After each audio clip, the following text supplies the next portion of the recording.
Hello, hello, hello, everyone. Hello. Welcome on back. Ooh, hold on, hold up. Just crank that down a little bit. There we go. Welcome on back, everyone. Hope y'all are doing well. Hope everyone's having a good evening. Hello, hello. Good to see everyone again. It's been a while. Jeez. It's been... Okay, hold on. We did an early stream 2 weeks ago because of GDQ. And... yeah. It's been a bit. It's been a bit. Stuff's been happening. Game, you're too loud. You're too loud in my ears. It's too loud for me. Watching the audio levels. Scooting myself a little over. Okay. I think that'll be good. Oh, I should probably put the game up so y'all can actually see it. That'd be pretty swell, I imagine. Get the right screen up there. There we go. Now we got the video game up. We're all good. Welcome back, everyone. Hope you all have been well. Hope everyone's 2023 is going fabulous. If you didn't see the Twitter last week, I was dying. Went out to eat with someone. And we got, you know, some nice sake. It was supposed to be very chill, but they are a super lightweight and they couldn't finish theirs. And I was like, well, this is really good sake, so I'll finish it, help you finish it, I guess. Like, I basically tanked it for them. And then it screwed me up because it was actually some really strong sake, and then I felt horribly sick the rest of the day. So I couldn't stream last week because of that. So sorry. I'm so sorry. I fully intended to, like, go ham on this last week, and then I couldn't. So I'm very sorry for that. But we're back now to do just that. So hope you guys are ready. I am hoping we can go long today. I probably should have started earlier for that purpose, but things happen. There's a chance I might not be able to stream next week. I need to try to book something, and it's possible I might need to do it on Saturday. If anything, I figure we could probably just do a later stream next week, and that should be fine. I don't know. We'll figure it out, though. We'll figure it out. But yeah, I need to book a thing to do something. And I'm only free on Saturday and Sundays, so if it ends up the only time available is Saturday, what are you gonna do, right? Alright, anyway. Let's pick up where we left off last time. We are doing Turnabout Time Traveler, the special DLC episode. We went around, we had to deal with Larry in court a couple weeks ago. And then we did some more investigation. We're poking around. We're now going back into the Sprocket Manor. We gotta go find the fiancé and grill him a little bit to figure out what the heck is going on here. We know that the family set everything up and tried to make our client... What is her name? Jeez. Miss Ellen Wyatt. We know they're trying to make her look like a murderer or crazy or both, you know. Making her believe that she traveled back in time. And we know the butler set it up. And it's weird because usually you can tell when who the villain is because they look like a total creep. Like this guy just screams villain face, but he's dead. He's actually the victim. So, role reversal right there a little bit.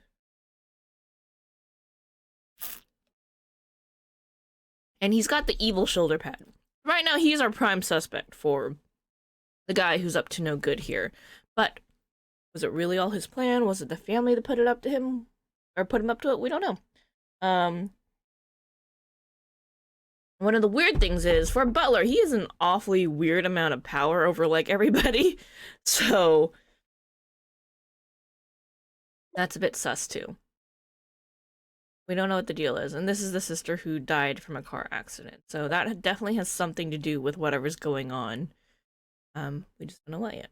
We're gonna do some investigating, and we're gonna find out. But I was right that it was the family who tricked her and there was not actually any time traveling happening. Alright. Let's get into it. Let's do this.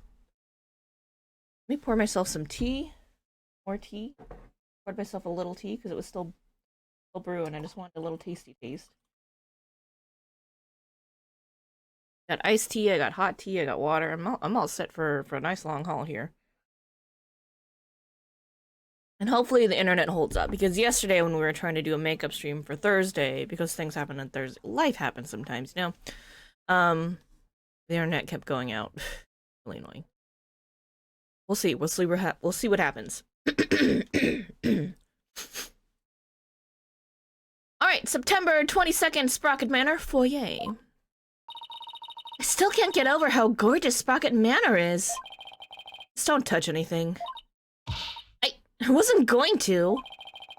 She was definitely going to. Oh crap, I don't... Okay, the thing with when we have gaps is I don't remember what people sounded like, so... Surprise, we're gonna make it up again.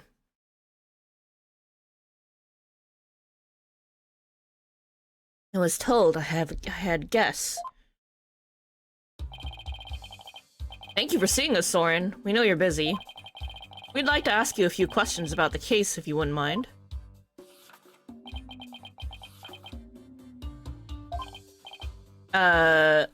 Soren? You're Ellen's lawyer, right? Huh? Yeah, that's right. Don't tell me he doesn't remember me? Will Ellen be found guilty? We're doing everything we can to prevent that. That's why we're here, investigating. Will you please tell us what you know?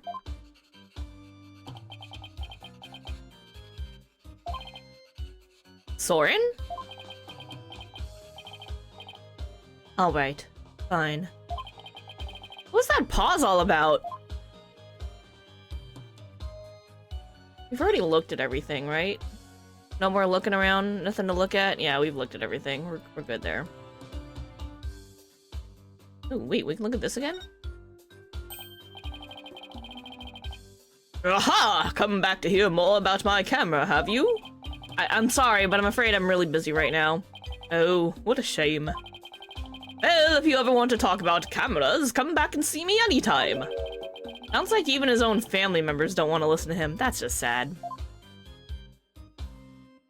Or sir. Alright. So let's talk about this cover-up. Why did you go along with it? It was you who gave the order for that large-scale cover-up plan, isn't that right? Oh, right. He ordered it, and then the butler just kind of did it. So they were saying. But apparently, he may not know what the heck's going on either. Alright, there was something on my screen. What large-scale cover-up? Don't play dumb with us. You held 2 wedding receptions in order to try and cover up Mr. Gloomsbury's murder. Ellen thought that through the power of the timekeeper you built, she traveled back in time.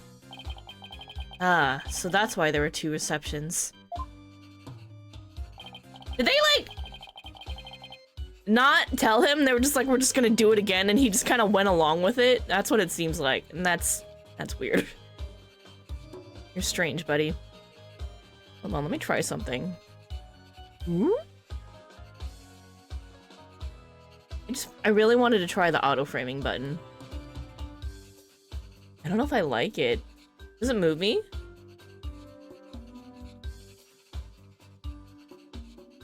Okay, we'll stop messing with that. Alright, I was just looking at my positioning and I was curious to try it. It's too weird. We won't do it right now. Anyway, weird. Looks like I'll have to delve deeper here. Talk about time travel. So, the cover-up scheme, that fake trip through time, you're not the one who was behind it all? Pierce Nickety stated in court that you were the one who ordered it to be carried out. Pierce said that? See.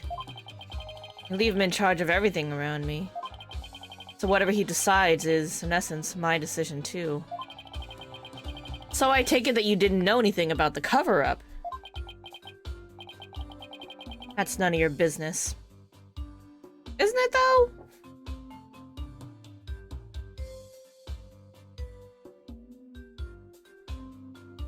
I was like, what the heck's going on behind me? And it's a cat, sorry. You were in 2 wedding receptions in a row, and still you claim to know nothing? I have nothing more to say to you. Please leave. But Soren! You gonna throw another paper plane? Yep.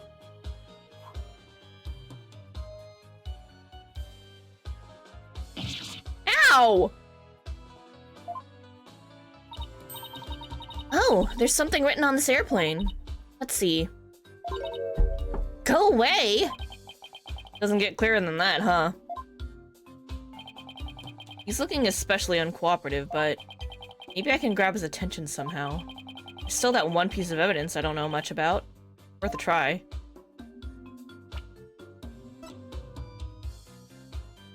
Show Soren a curious piece of evidence. Oh my god. Momo. Sorry, hold on. The cat went to the bathroom, like, right behind me. The litter box is behind me. No, oh boy, it smells. Alright, sorry, hold on.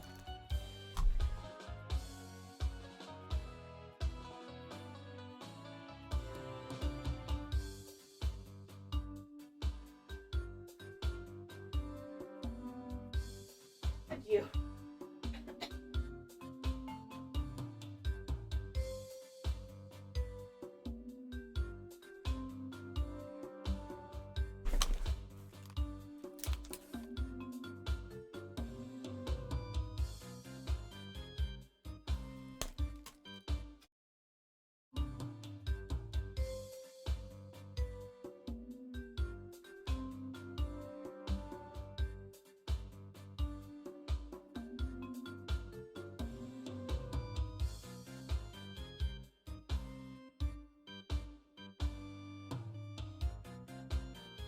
There we go.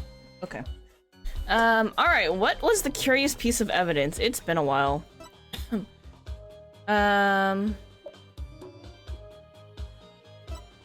Candelabra. I don't think he's gonna know anything about that. I mean, there's a lot of weird shit going on here. We'll just show a lot of different things.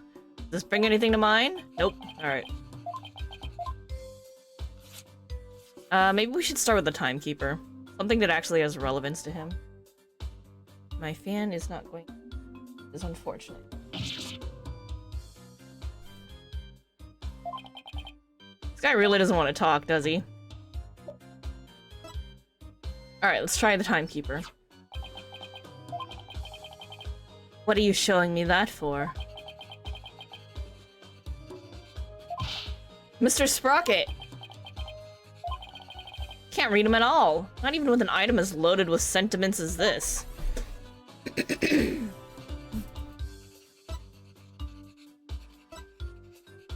Victim was discovered inside one of the lanterns.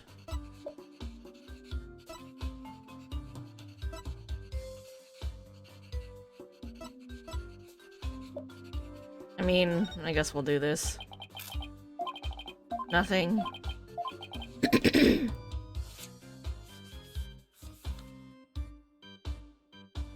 I don't remember what we wanted to talk to him about because it's been a couple weeks, so I'm sorry. Ah!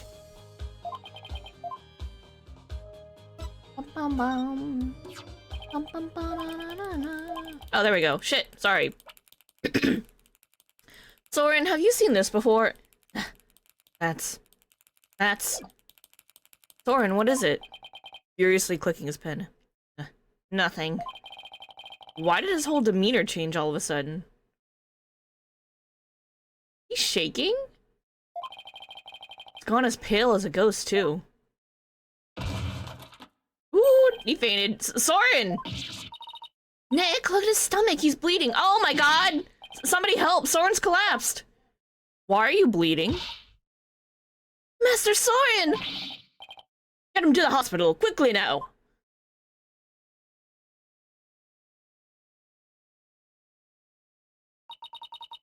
Poor Soren. It must be one serious wound. What is it, Nick? Well, when I showed him the candelabra, his whole demeanor changed. I was just thinking that maybe his injury is... Huh? What's this? It's Soren's notebook. He must have dropped it in the rush to get him to the hospital. Ooh, his notebook, huh? I wonder what's written in it. Don't you? Come on, you know you want to take a peek. Soren's notebook. What do you want to do? Take a peek. Oh, I'm reading that. I feel guilty snooping around in somebody's personal notebook, but maybe we should take a little look-see. If you don't, Maya will. Whoa, it's filled with big words written in tiny letters! I guess he uses this notebook to write down his invention ideas? Huh? What is it? Did you find something? After March 8th of last year, the content of this notebook changes dramatically. Like how? Well, ever since that date, Soren's been writing down every detail of his life, as in every. Maybe he decided to start keeping a diary? But this is way too detailed to be an ordinary diary. Either he's really compulsive. What if he was in the car accident with his sister? His sister was in a car accident. And now he has that thing. There's a movie about it too with, gosh, I don't remember. But anyway, where he suffers from long-term memory loss. So he can only remember things in the short term, but he can't commit anything to long-term memory. So that's why he has to write everything down. That would make sense, right? Either he's really compulsive, or maybe just plain forgetful. But is it really as simple as that? I feel like something happened on March 8th that made Soren change. Well, why don't you let me take a look at that and I'll tell you. Hey, Maya, let go or we'll rip it. Yeep. Now look what you did, you dropped it. You should have just let me take a look. How is this my fault? Did I disconnect at some point? Uh-oh. I see my bitrate acting up on Twitch. Concerning. This is unstable. Looks at bitrate. Concern? Well, I mean, we look like we're still operating right now, so well, hopefully it stays fine. Hopefully the internet doesn't do anything funky. But it looks like it's still going. It looks stable in OBS, so I'm gonna trust that. Alright, anyway. Oh no, Nick! Ah! It fell into that pool of Soren's blood! Oh. Can't read a thing on these 2 pages now. Uh-oh, you're gonna get it now. I guess it really is my fault after all. Let's just put it away carefully for now. You can't let anything else happen to it, you hear? Soren's notebook added to the court record, a database-like notebook that chronicles in the events of each day in minute detail. Huh? Hey look, there's something sticking out of the notebook. Rail Company Air Dyson crash. Please let the date on that be March 8th. It looks like a newspaper article. Let's see. It's about the car accident Soren's sister died in. Happened on March 8th. I knew it! So he was probably in the car accident, and I bet he suffers from a memory issue now, so he doesn't have long-term memory. That's the day Soren's notebook completely changed. Oh, wow. What else does it say? It says the driver at the time of the accident was Dumas Gloomsbury. Ooh. Maybe somebody disliked that man. Blamed him for the crash. It says Soren was in the car too, and that he had sustained severe injuries. It's just like Pierce said. Soren completely changed after the accident. Newspaper article added a clipping of a newspaper article detailing the car accident that resulted in Selena Sprocket's death. So Gloomsbury was driving the car when they got into that accident. Let's look at that newspaper article a little more closely. A vehicular accident on March 8th led to the death of Soren's older sister. Soren was also in the car and suffered severe injuries. Gloomsbury had been the one driving. That opens up the distinct possibility of Was Soren holding a grudge against Gloomsbury? You think Soren could have? I don't know. It's not like I have any proof. We should talk to Pierce about this when we return Soren's notebook to him. Though he doesn't seem to be here right now. Maybe he's at the Flying Chapel? I guess we're going back to the chapel? Mooring dock? September 22nd, Sprocket Park, Mooring Dock. I sure hope Pierce is around here somewhere. Ah, Mr. Wright and Miss Fay. Hello, Pierce. We were just looking for you. I'm sorry for Master Soren's sudden departure earlier. You have my sincerest apologies. It was totally understandable, really, but shouldn't you be at his side right now? It's fine. The other servants are with him, and I am in constant contact with them. Weird shoulder pad things are super sus to me after that one case. Do not forget to give him his pain medication, and be sure to keep him hydrated. Also, see to it that he is not up and about. He needs complete bed rest. Is this what happens when you're too rich for normal peasant phones? I must return to Master Soren now, but... Did you want something of me? Actually, here's Soren's notebook. He dropped it when he collapsed. I hope Pierce doesn't notice the bloodstain. Oh, thank you very much for this.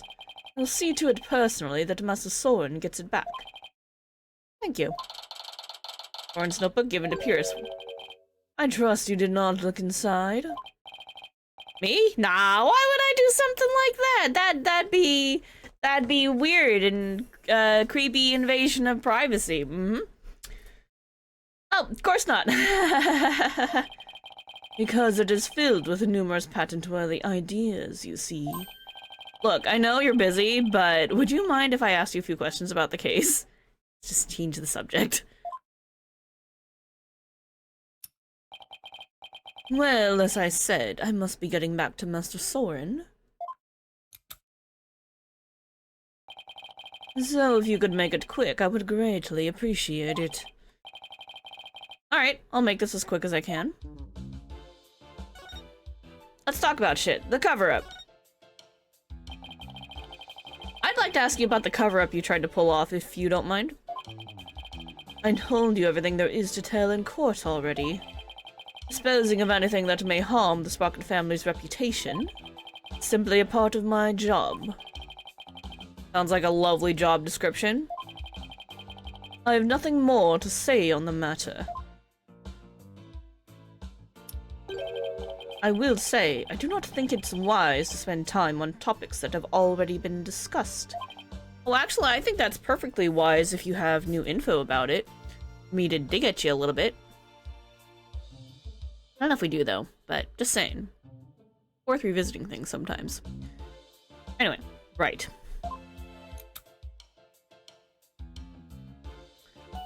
Let's talk about the accident. Let's pivot. Pierce, could you tell us more about this accident? Where did you find that? Nowhere. And did I not already tell you about that accident? You did, but you conveniently left out one crucial detail. The fact that Dumas Gloomsbury was driving the car at the time.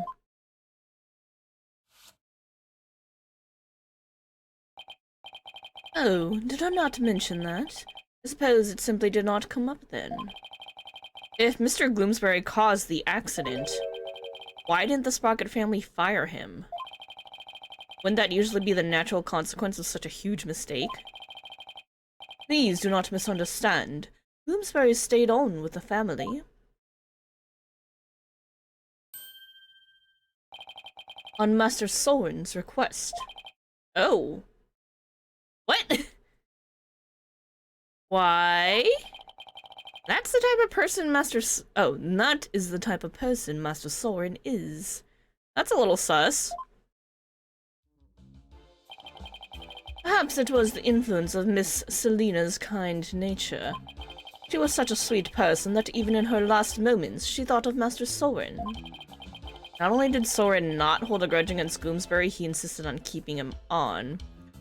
Or yeah, he does have a grudge, and keeping him on is a good way to keep him within arm's reach when he's ready to execute a revenge plan.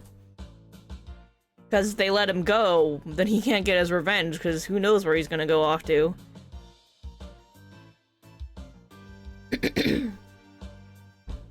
Just saying. I really don't understand how that guy's mind works. What did Selena say in her last moments? So, you were present for Selena Sprocket's last moments? Yes, in my professional capacity. The accident happened on the way to a certain party. And what kind of party was it?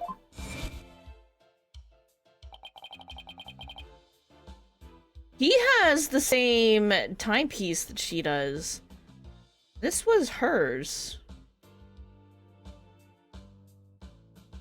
I wonder what their relation is. 'Cause didn't he only get hired on as a butler, but recently?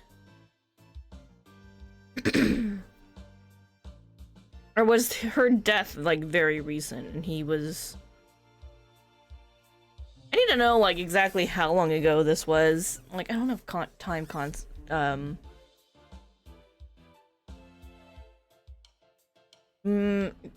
think of the word. I don't know the relation. I don't know what the timeline is for everything exactly. It was Miss Selena's engagement party. Limsbury's injuries were minor, but Miss Selena's and Master Soren's were critical. They were brought to the Sprocket family's regular hospital. Wow, to have such a terrible thing happen on what was supposed to be a day of celebration. Was she getting engaged to? Thanks to the surgeon in charge, Master Soren pulled through. But Miss Selena, she... What if he was the fiancé and that's why he has her pocket watch? And why Soren trusts him so much? And why he would be, like, totally chill with Gloomsbury dying. I don't know, we're just throwing shit out there. We don't know anything right now. We're just throwing shit out. The last words Miss Selena said to me were...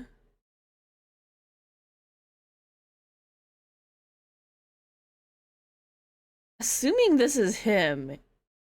Definitely not a butler. Looks very different. Wearing white. Probably I'm still betting on he was the fiancé. But why did he become a butler afterwards? That's kind of an interesting choice. Please, help Soren. Ever since then, I have attended Master Soren and tried to help him in any way I can. I see. Selena's fiancé must have been devastated. Indeed. That's her pocket watch. The shock of losing Miss Selena was so great, he quit being a surgeon.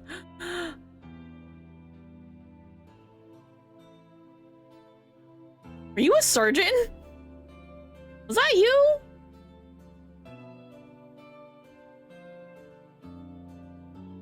He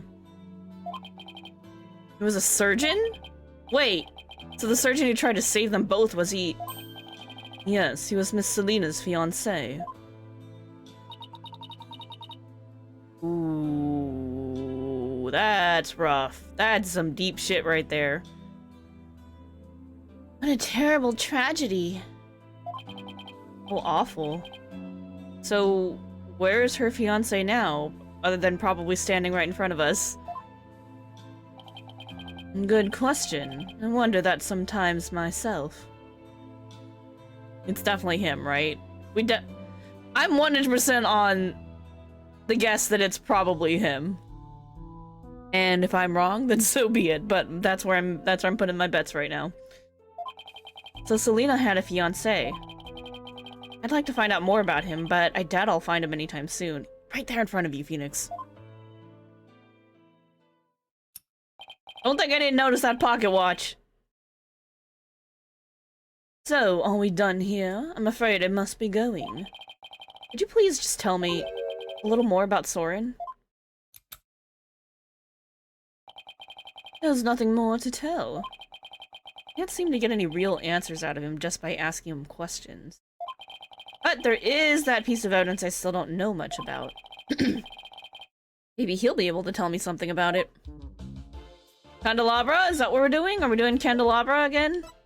There you go. Pierce. Have you ever seen this candelabra before? No, I don't know anything about it. Liar! I see your psycho locks, as Edgeworth would say. My Magatama reacted. You're supposed to be trying to hide something from me. I have to break those psych locks and find out what. Alright, let's do it.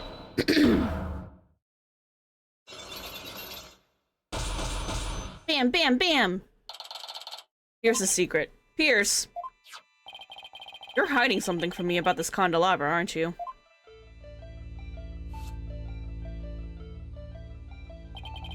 It is one of the candelabras from the Flying Chapel, is it not? Is there something special about it? Actually, yeah, there's some blood on it, you see. I think the blood might belong to this person. Oh! Probably Soren, because he's frickin' bleeding from the gut.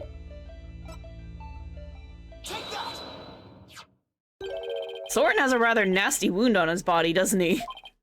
I mean, he collapsed from it, so what did you think? I wasn't gonna find out?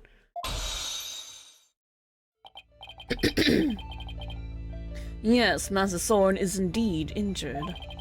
Are any of the other people involved with this case injured? Not as far as I know. I see. Then let me ask you this, Pierce. Do you suppose Soren could have been more directly involved than you're letting on? What in the world made you think that? Oh, I've got my reasons. Mr. Gloomsbury's fingerprints were found on this candelabra stem, which led me to believe that Mr. Gloomsbury stabbed Soren with it. Cannot possibly think Master Soren is the one responsible for the murder. I don't have any conclusive evidence of that at the moment, but I do think he had a motive. This proves that Soren had a motive to kill Mr. Gloomsbury. Article.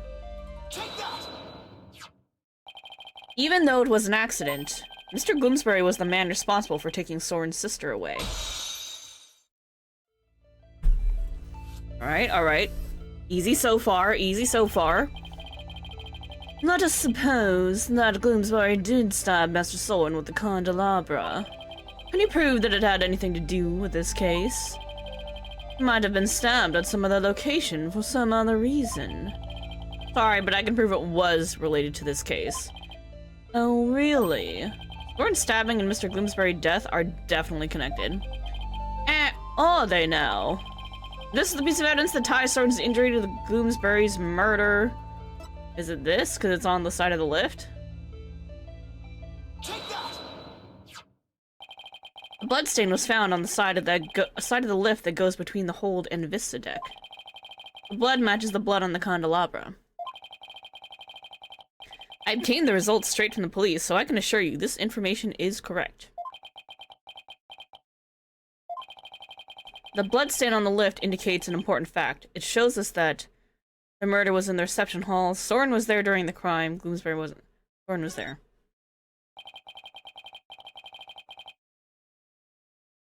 Soren's blood on the lift. Soren's blood is on the lift, which can mean only one thing. He was there, wasn't he? Soren was at the scene of the crime. You are very astute, Mr. Wright. It appears I cannot hide this from you any longer. Very well, I will tell you everything. Hey, we did it. Good job, us. Purely the power of deduction. Edgeworth would be proud. Alright, what is your secret? What are you hiding from me? Did you tell me about Soren's injury? Very well. This is what I heard directly from Master Soren himself. As you surmise, Master Soren was stabbed by Gloomsbury on the day of the murder.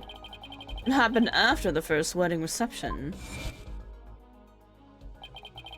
The happy couple was in the reception hall when suddenly Gloomsbury appeared. He attacked Miss Ellen and tried to take her away. Master Soren went to stop him and found himself in a struggle with Gloomsbury. That is when Master Soren was stabbed with the candelabra, he said. Even though Master Soren was badly injured, he went after Gloomsbury. So Soren really was at the scene of the murder, wasn't he? Yes, that is correct. However, by the time Master Soren arrived at the scene, Gloomsbury had already been murdered. But Pierce is saying that Soren was at the crime scene, but that he didn't have anything to do with the murder itself. Not entirely sure if we believe that or not, though, is the thing. We'll see. Even still, why did you keep such an important piece of information from me? I'm very sorry. Master Soren's injury and Gloomsbury murder were not directly related. I decided not to mention it, so as not to unnecessarily complicate the investigation.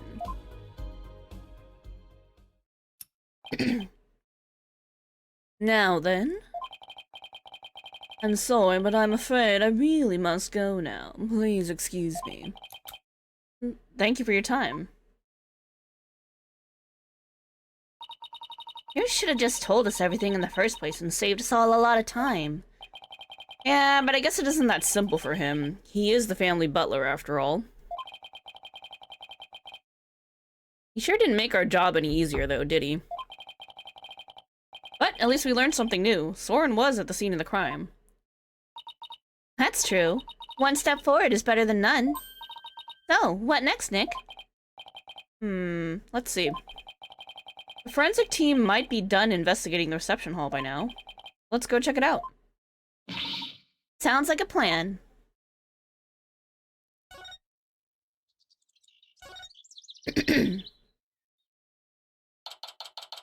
Oh, there's a maid. September 22nd, Flying Chapel Reception Hall. Looks like the police are done with their investigation in here. I wonder if it's okay for us to take a look around now. Oh, hi, Mr. Wright. Oh, yeah, it's Emma. Hi, Emma. Would it be alright if we investigate in this room now? Sure. The police are all done, so go for it. Oh, remember that broken lantern? I restored it to perfection. I have to say, it's some of my best work. Sounds like the repair job was a resounding success. Thanks, Emma. We'll take a good look at it, too. Well, I have to be getting back to the station. Try not to mess up the crime scene if you can help it. Be careful. I'll be seeing you. Hi, Emma, and thank you. Well, shall we get started? Drink a little water first. We gotta stay hydrated. So we should probably save. The game is known to crash sometimes.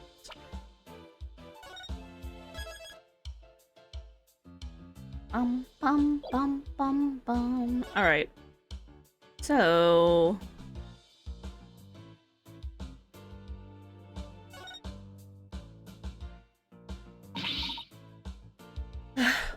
Nick?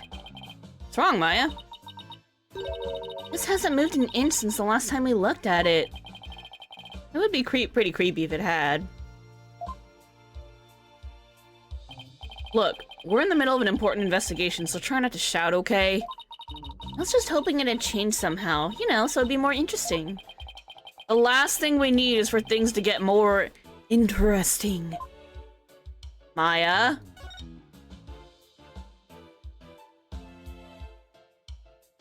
What? I see sparkle, I touch sparkle.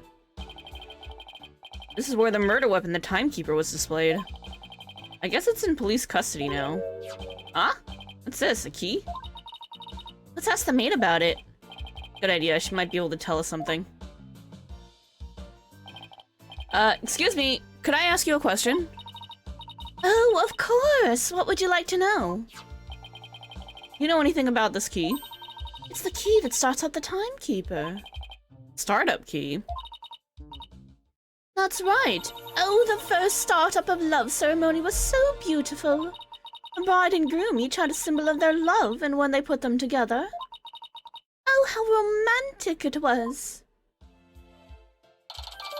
Key of love. Interesting. A heart-shaped key used to activate the timekeeper.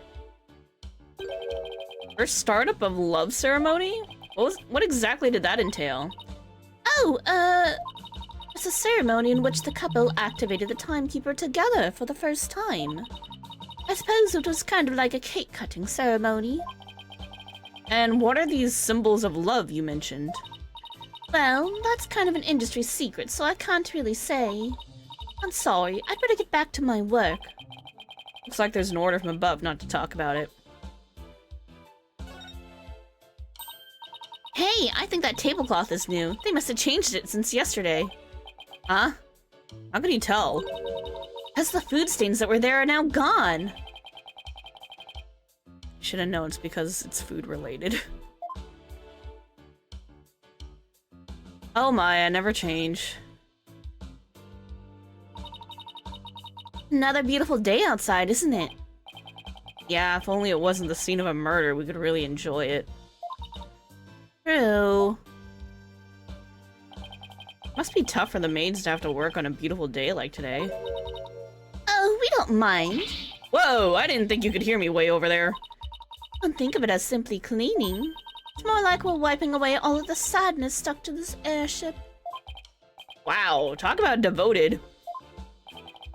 I guess we've checked out everything of interest in this area.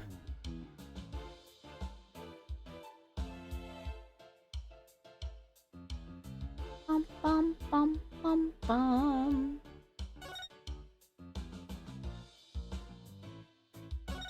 Oh, it's the repaired thingy. Here's the broken lantern all patched up. And I do mean patched.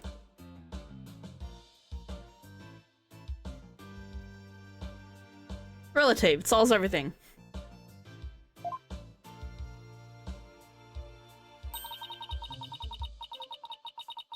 Emma said this was some of her best work, so I know she put a lot of effort into it.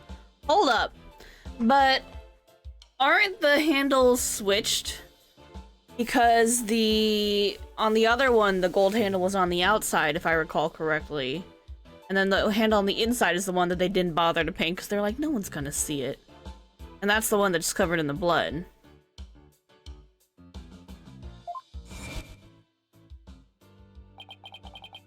It was pretty smashed up. It must have been a lot of work to piece it back together. Oh, she gets an A for effort at any rate. Huh? This wheel handle on the back has some blood on it. Looks like somebody gripped it with a bloody hand. Maybe that blood got there when the killer was putting old Doom and Gloom's body inside? Look. I thought this should have been real obvious, but he had a bloody hand, and he was on the inside, so he was probably holding on the handle trying to get out if he wasn't totally dead. And I'm pretty sure that handle goes on the inside. Therefore, probably his blood.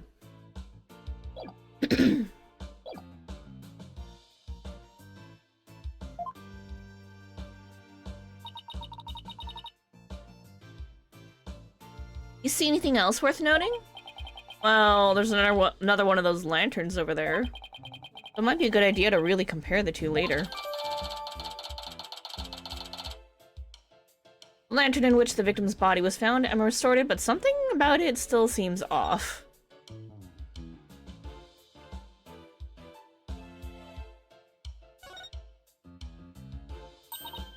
Excuse me, is the fog machine ready to use now?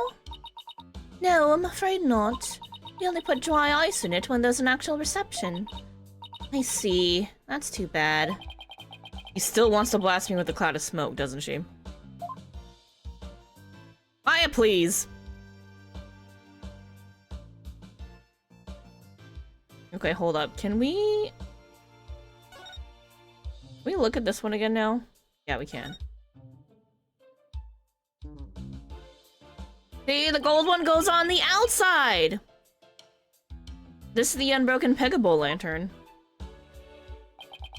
And this is the one that Emma restored. I wouldn't say they look exactly the same, more that they're made of the same parts. Wait a minute. What is it, Maya?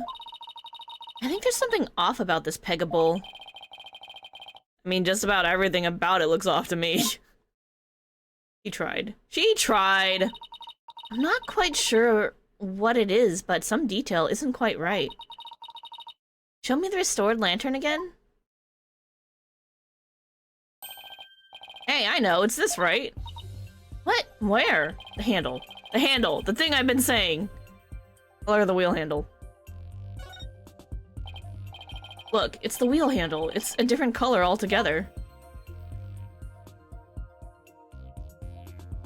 Silver one goes on the inside! I said that!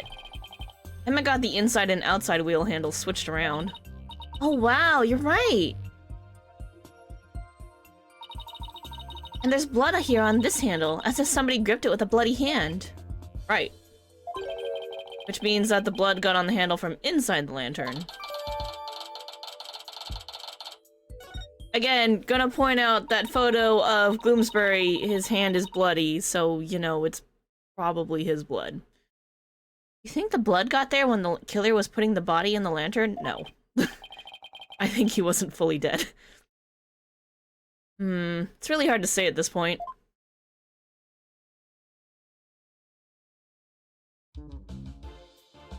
Hard to say, he says. Oh, Phoenix, you sweet summer child sometimes. Ooh, we can talk to the maid. Hello, Miss Maid. Hey, take a look at that door. Oh, we're not talking to the maid, we're looking at a door. Maid, door. Let's just move on. Shall we open it up and see? Wait, please don't do that. It's the emergency escape hatch. It leads directly outside. You'll fall to your death. Ooh, that was a close one, huh, Maya? I'll say. Don't go through that door. Not doing that. Ooh. Well, I think we checked out everything relevant to this case. What are you two doing here? Wait, what are you doing here? Oh shit! Should you be at the hospital, kid? Soren, shouldn't you be resting in bed? You're injured. How did you know about that? Never mind. My notebook. You seen my notebook? I gave it to Pierce. Can't find it anywhere. My notebook. I need my notebook. What's the matter with him? My notebook, I have to have, Master Soren! He has your notebook. Master Soren, I told you to stay in bed. My notebook. Here you go.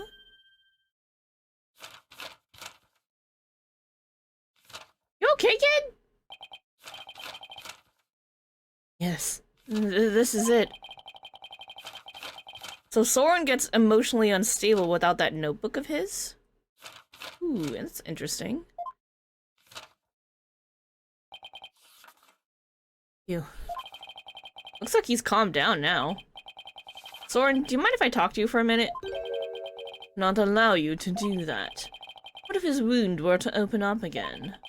He needs to rest. Ah, I guess you're right. We tried. Now, if you'll excuse us. Master Soren, let us retire. Alright. There they go. Pierce is right. I guess he really isn't in any condition to be questioned. Well, let's go back to the agency and sort through what we've learned. To the home base.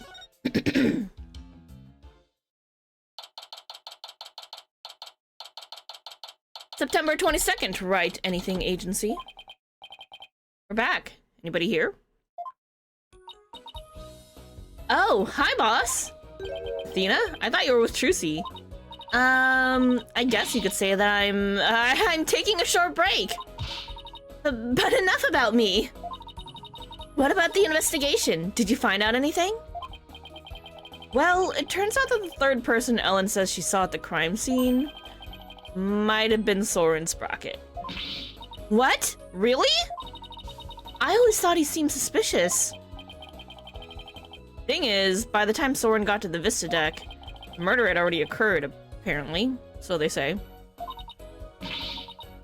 No way! I don't buy that, not for a second! It's a cover-up! A cover-up, I tell you! That's certainly a possibility and not something that they haven't already tried, so, you know. And as a lawyer, it's certainly a possibility I have to pursue, but... But what? It's your job, right? So pursue the heck out of it! Just do it! Yeah, but... Is that really what's best for Ellen?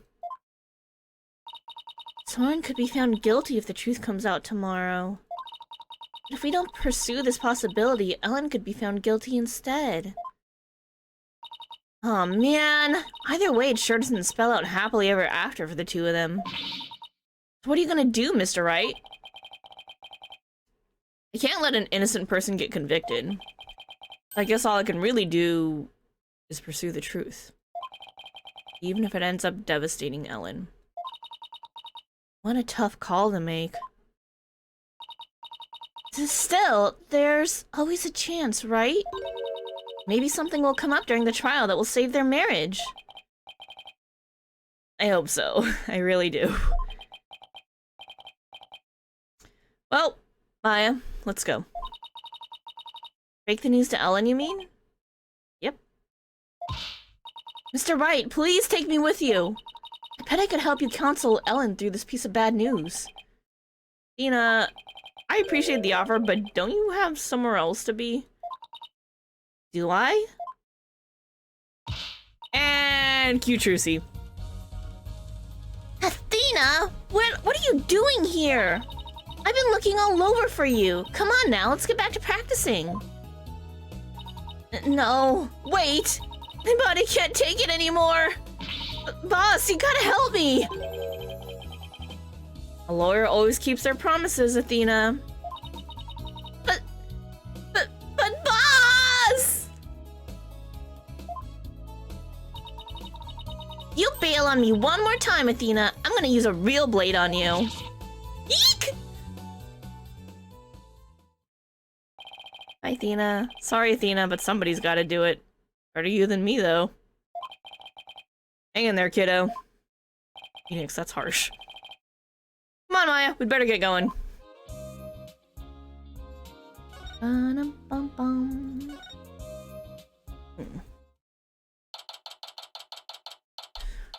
September 22nd, Detention Center, Visitors Room. Hello, Ellen. Oh, yeah, and he also said, hello, Ellen. How did your investigation go, Mr. Wright? Before I answer that, I need to ask you something. Was Soren with you when Mr. Gloomsbury attacked you in the reception hall? I'm sorry I kept it from you. I was afraid that he'd come under suspicion if I told you. So I kept quiet about it. I'm really sorry. I see. I thought it was probably something like that. Listen, Ellen. I'm afraid I had to make a very difficult decision based on what I found out. What kind of decision? This is very hard for me to say, but the mysterious person you saw at the scene of the crime was most likely Soren. What?! In other words, in court tomorrow, I'm afraid I'll have to propose the possibility that Soren is the true culprit. No! Soren is innocent! No! But don't you see, if I don't try to pursue that line of thought, you'll be found guilty! No! No!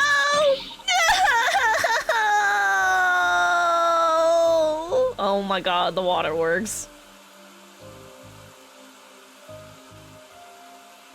Her crying face is something amazing. Please, Ellen, calm down!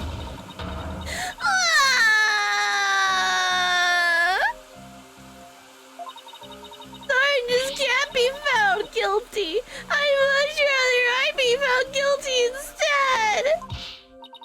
Soren, you can't let yourself think like that. But... No! Marriage is for life, right?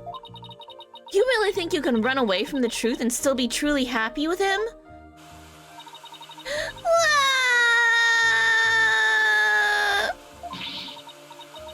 You're not married, so how can you possibly understand? Sometimes you just gotta do whatever it takes to make things work! But... Nick, you talk to her. Hey! Don't just dump this all on me. Nick ain't married yet either. His lady friend... Shit. Iris? It was Iris and Dahlia, right? Iris ain't out of jail yet, is she? What happened to her? She just, like, kind of, like, was in the first game and then never again. Or was it the second game? I don't remember. Anyway, she was there for a game and then gone. Mr. Wright, I'm innocent and Soren is too! So please, prove our innocence in court!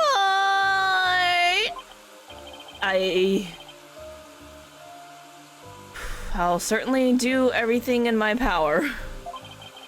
I just hope she doesn't lose control like this in court tomorrow. Nope, this is gonna be a ride.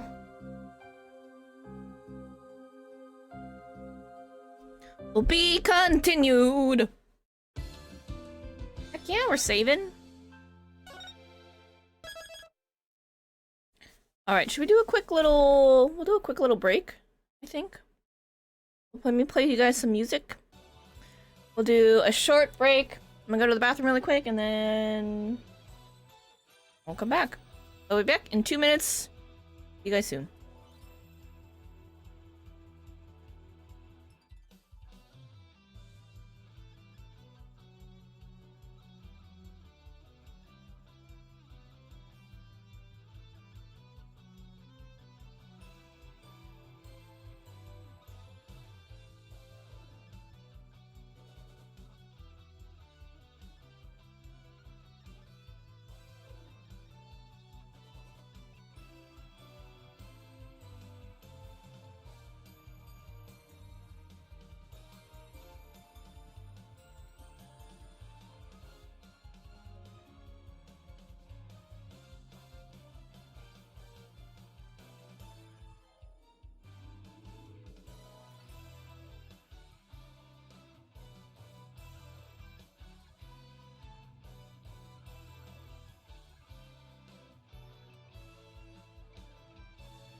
Alright.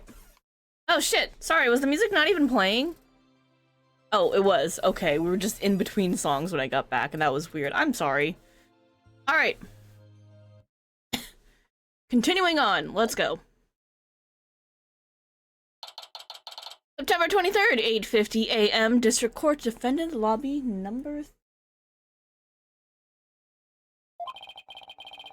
So the one thing we found out yesterday is that Soren was there at the crime scene. I only hope I can get some testimony from him that'll get to the heart of the matter. Mr. Wright. Good morning, Ellen. Look, I'm afraid you might not like the result of today's trial. Nevertheless... Don't tell me you're still thinking of going that route! Soren is innocent! He can't be found guilty! Take me instead! Ellen, please! Try and get a hold of yourself!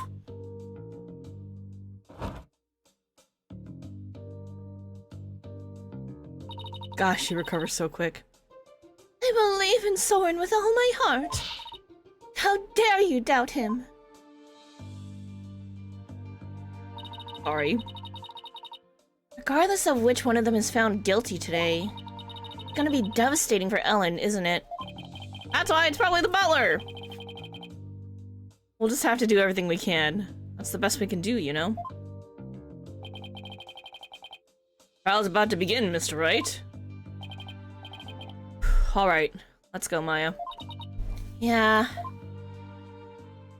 All we can do is our best, and to try to find the truth.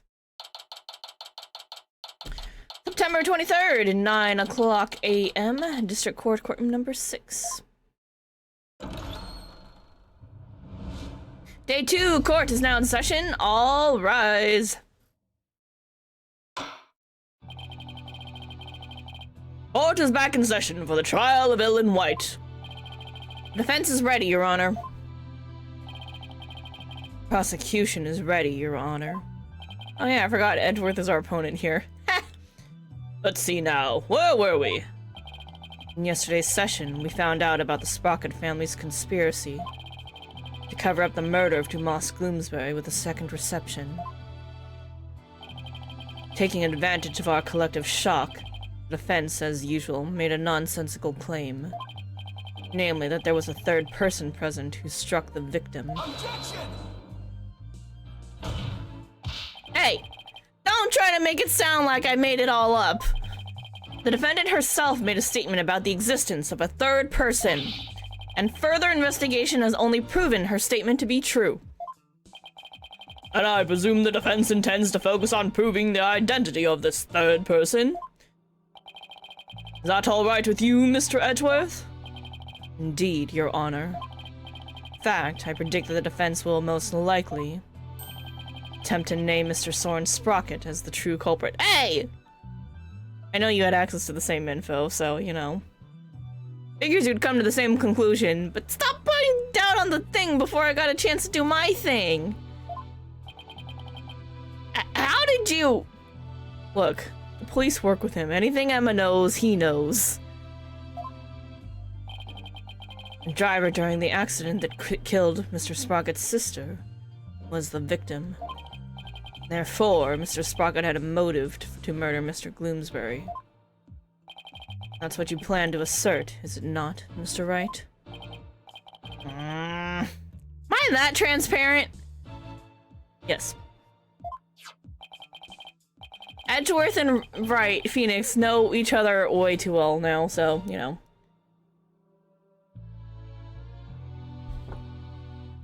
Come now, Mr. Wright. You really think the police wouldn't uncover this information? Congrats on getting it in one, Mr. Edgeworth. But... You're wrong! Soren didn't do it! He's innocent! Miss Wyatt, please! He's innocent, I tell you! What is this, Mr. Wright? Thought your claim about the existence of a third person came from the defendant. It did. This is just a minor hiccup. You not discuss your strategy for today with the defendant, Mr. Wright? Yeah, but she don't agree to it, so... a little complicated here. Starting off on the wrong foot is seriously cutting into my lifespan. It would appear that the defense is in disarray. Therefore, the best way to clear things up is to ask Mr. Sprocket himself what happened. Your Honor, the prosecution would like to call Soren Sprocket to the stand. What? Very well. Bailiff, please bring Mr. Sprocket to the witness stand.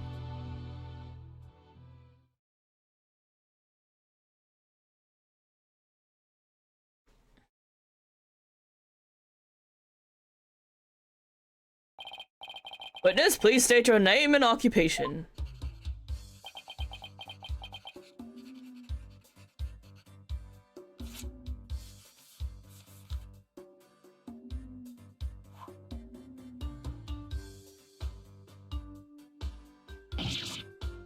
Now, there's something written on this paper airplane.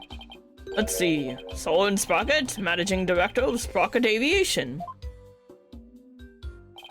Mr. Sprocket, please give your answers in words, not paper airplanes. That's a really nifty pen. Now then, Mr. Sprocket. Please tell the doubting lawyer there what really happened at the time of the crime.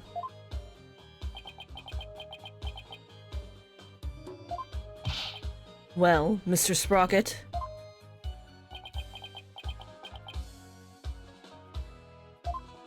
He ain't listen to anybody. Mr. Sprocket. All right. Urgh. Want me to talk about what happened when the crime occurred? In other words, after the first wedding reception. When Ellen and I were in the reception hall, right? Not even the power of the court can stop him from marching to the beat of his own drum. Witness testimony, here we go. What Soren remembers! I was stabbed by Dumas in the reception hall and I collapsed to the floor. The next thing I saw was Ellen and Dumas on the Vista deck. I knew Ellen was in danger, so I headed for the Vista deck. But when I got there, Dumas was already... I don't want to believe it. It must have been Ellen. Nothing else makes sense. I really wish Apollo was here to be like, call some bullshit out. What? Wait just a minute here. You actually think Miss White killed the victim? That's right. Dumas was killed. Ellen. This is unbelievable. How could you suspect your bride, the woman you love?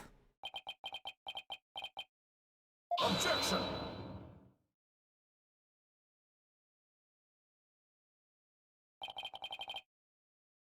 The truth can be cruel. Miss Wyatt, you must be very upset. Is there anything you wish to say?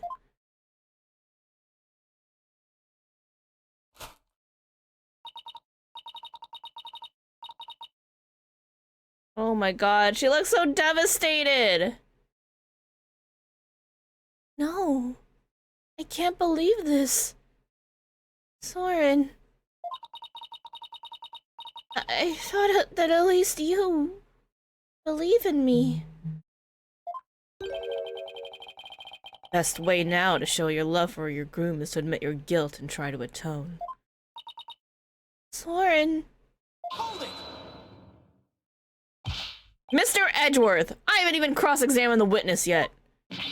And quit picking on the clearly distraught.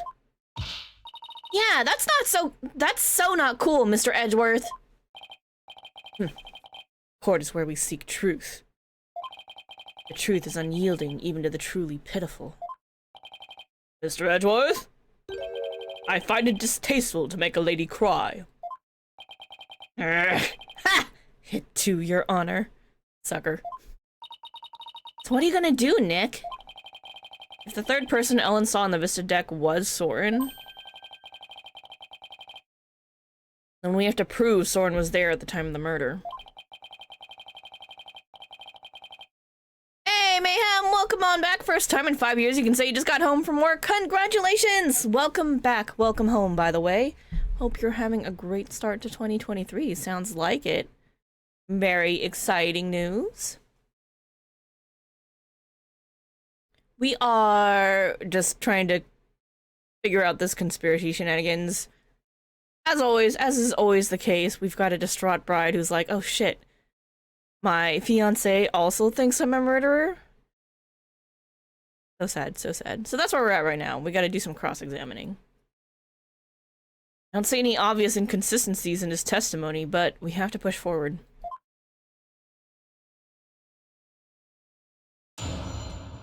We will save really quick first, though, because it does crash sometimes.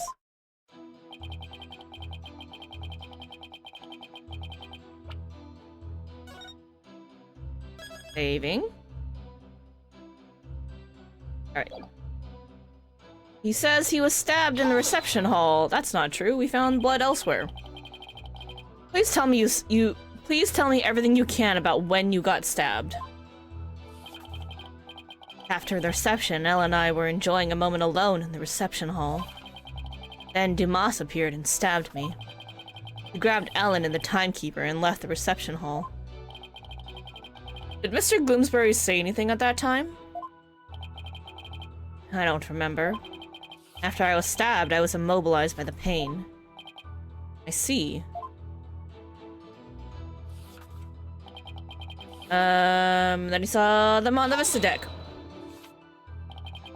The Vista deck, huh?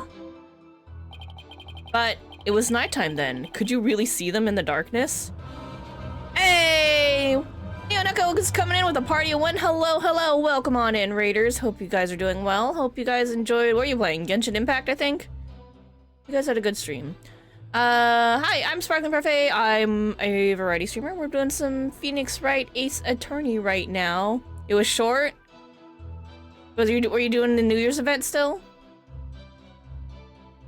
What are you up to? We're playing we're playing Ace Attorney. We're doing our second day in court, trying to unravel this conspiracy. Soren, the fiance, is our current suspect. I still think it's the butler, but we'll see where this goes. And then our witness is distraught because he's turned on her. Character side story? Oh, okay. Was it good what is a good side story? I don't know anything about Genshin. Alright. But it was nighttime then. Could you really see them in the darkness? The moon was out, so I could see them clearly. Was it though?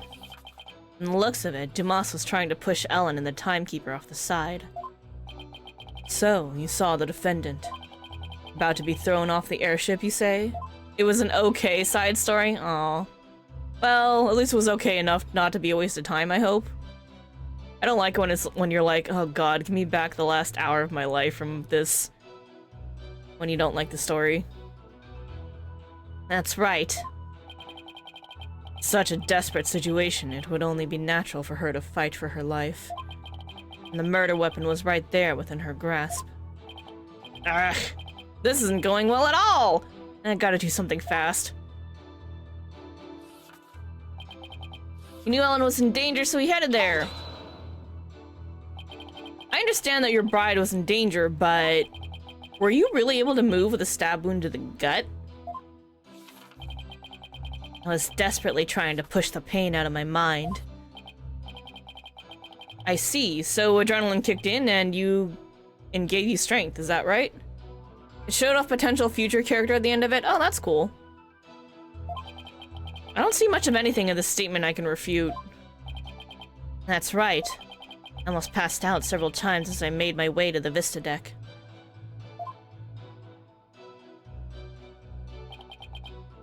And then when he got there, Dumas was already... Strong tsundere vibes? Oh, okay. Say no more. Are you absolutely sure, Mr. Sprocket? That by the time you got to the Vista deck, the murder had already been committed? Yes. But the Vista deck is just on the other side of the glass windows in the reception hall. Shouldn't you have been able to get there right away? Objection.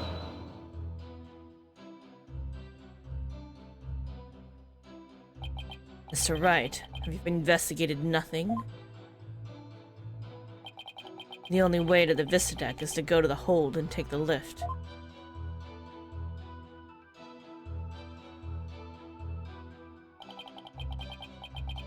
No matter how much one hurries, it takes at least 10 minutes.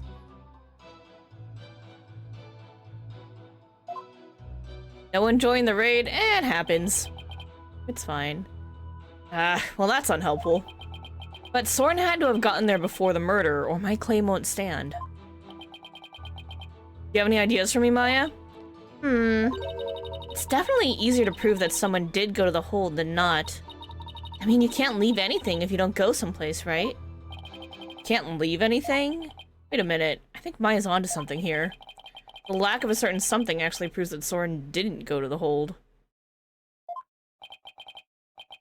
What's the matter? Are you stumped already? No, I'm far from stumped, Mr. Edgeworth. I I know for a fact that Mr. Sprocket didn't go to the hold. Oh! Because he's not on the... Because to get in the hold, his name would have to be here, but it's not. You and your paper-thin bluffs. Mr. Sprocket's bloodstain on the lift proves he went to the hold. Yeah, but when?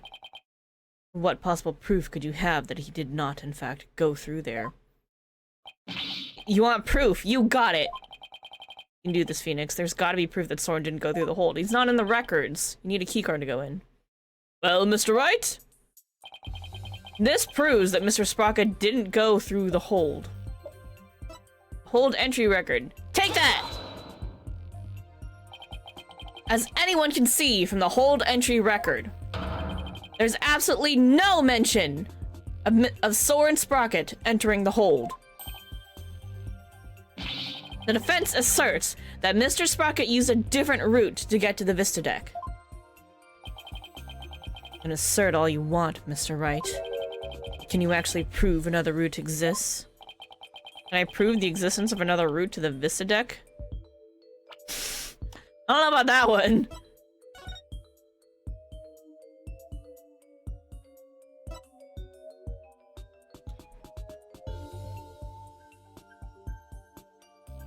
That's the door that goes straight outside. And then you fall to your doom. Ah! Yeah, I guess it's just all window right there.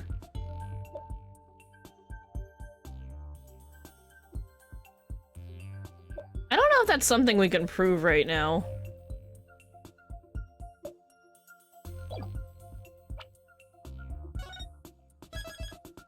I mean, unless you go through the emergency exit and then you, like, cling to the side of the ship.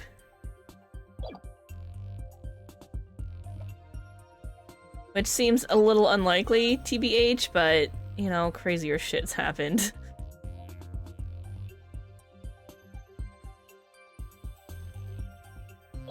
What if I say not yet? Are we gonna get in trouble? Well, now that I really think about it, I guess it's gonna be hard to prove. I can't back down now. The trial will be over if I do. There's only one thing I can do at a time like this. Bluff? Are we bluffing? I can prove it. Yep, we bluffing. Let's do it. Even if it's just a bluff, I have to present something. Anything that can prove the existence of a faster route to the Vista deck. Very well then, Mr. Wright. Show us how Mr. Sprocket got to the Vista deck. Mr. Sprocket made for the Vista deck through here, the emergency exit, and then he clung to the side of the thing and definitely climbed that way. To save his bride from danger, Mr. Sprocket opened the escape hatch and made his way along the outside wall to the Vista deck. As unlikely as it is, we're gonna go with it. Isn't that right, Mr. Sprocket?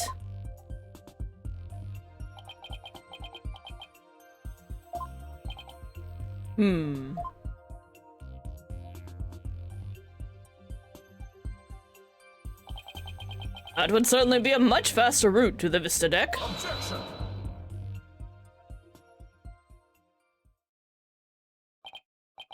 I'm disappointed, Mr. Wright. Is that really the best you could muster? I mean, yes. Given what I have right now, yeah, but I'm sure we'll figure something out. An escape hatch is not meant to be used to get to from the reception hall to the Vista deck. Not meant to, but you know, shit happens. One slip and that's all it would take for Mr. Sprocket to plunge to his death. I have to agree, the defense's claim is really stretching it.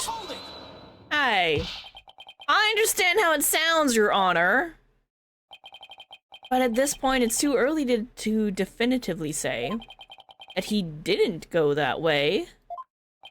You can't prove he didn't, so I can say that he did. That's what we're going with. So that's what you're going with then, I take it? Yep. Of course, Your Honor. This is real life, Mr. Wright. Not some cinematic drivel or comic book. You have some sort of logical explanation to share that would convince us of your claim? I do. Hold on. I have a thought forming. Nope, cabins are downstairs. No longer have a thought forming. Wait, I do have a thought. Okay, so what if maybe he had to lose his jacket while he was climbing out there, and the jacket flutters down past the cabin, and then that's how we end up with this. This is in fact not a pterodactyl. It was just Soren's jacket fluttering in the wind. Or something like that, you know. I don't know. I'm making shit up. Are you sure, Nick? No. Kind of. Actually, I have nothing. So I'll just have to wing it somehow. What do you base your theory that Mr. Sprocket made his way along the outside? My theory that he was able to go along the outside wall despite the dangers based on the power of authority, the power of love, the power of money. The power of love! To save the bride he loves, the groom risked his life and rushed to her side. Right? Mr. Sprocket was able to make it to the Vista deck despite the danger. Because of the power of love. Power of love? You like that kind of sappy stuff, right? This is okay? This is fine? That love is a source of strength that can help one overcome any obstacle. He loves this kind of sappy shit. I think I can relate thanks to my own long, happy marriage. Wow, he actually seems to be buying it. Nice. Objection. Be quiet, Edgeworth. Power of love, you say? Kind of illogical argument is hardly viable in a court of law. Hey! That's cause you and Phoenix haven't gone on a date. That was the joke, right? That was the joke? Did I get it right? Wouldn't you agree, Your Honor? Nope, he's on my side. He's a big old sap. I'm afraid not, Mr. Edgeworth. You should never underestimate the power of love. You'll understand one day when you get married. Which I won't.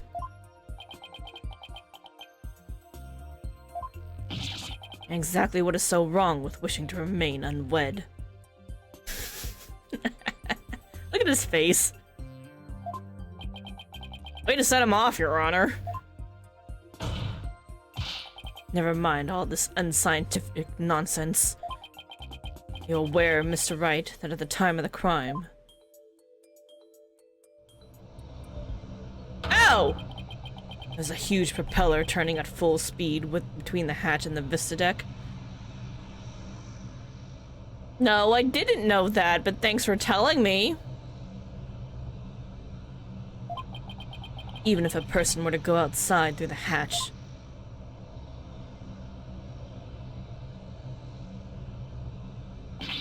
it'd be blown away in an instant. Ah! What if they turned it off? Probably didn't turn it off. What does your power of love get you now, Mr. Wright? Huge spinning propeller, you say? In that case, I have to admit it does seem impossible. Ah, I should have known.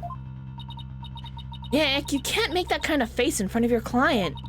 The worst of times are when lawyers have to force their biggest smiles. Right? Right. I feel like I just saw Mia looking at me through Maya's eyes. Aw, that's cute. What's wrong, Nick? Why are you gaping at me like a giant sunfish? Hey! Thank you, Maya. You just helped me remember something really important. There it is. There's that fearless smile I was looking for. Now give us a mind-blowing theory, just like you always do. I have to turn my thinking around. Instead of wondering how Soren could have moved past that huge propeller, I had to think about what would have made it possible for him to do so. If he turned it off somehow, he could have jammed his jacket to somehow jam it, I guess? I don't know. Your Honor, Sir Wright only makes that ridiculous face when his back is pressed against the wall. Therefore, please do hurry and give your ruling before... Mr. Mr. Edgeworth! It's still far too early to discount my theory. Is the other one sleeping? No, he's not home yet. The cats are writing, then I guess feed them?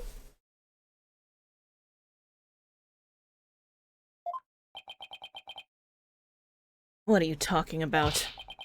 The airship's large spinning propellers have already shredded it to pieces. But if we think a little more outside the box, I'm sure we can find a way he could have made it. Stop trying to stall, Mr. Wright. Show us how it could have been even remotely possible, if at all. I must agree with Mr. Edgeworth. Very well, Your Honor. There must have been a way. Some way that Soren could have moved along the wall in spite of the propeller. Now then, Mr. Wright, what specifically would have made it possible? This is how it would have been possible for him to get to the Vista deck? Oh, Lord. The airship wasn't flying, the propellers were broken. He got to the deck some other way. I think we're gonna go with the propellers were broken, like he had to break them somehow. I propose that the propellers were broken, and therefore weren't turning at the time. That does make the theory sound plausible, yes. What do you think, Mr. Edgeworth? I haven't heard any report that the propellers were broken at the time. Besides, if the propellers had broken during the flight, the airship would have been careening out of control, would it not? That would certainly put a stop to the wedding festivities, wouldn't it? I suppose that's true. Dang. Mr. Wright, you will refrain from spouting such groundless claptrap ever again.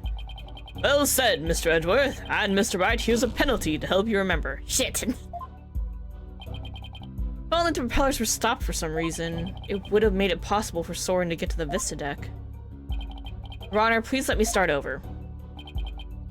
Then the airship wasn't flying.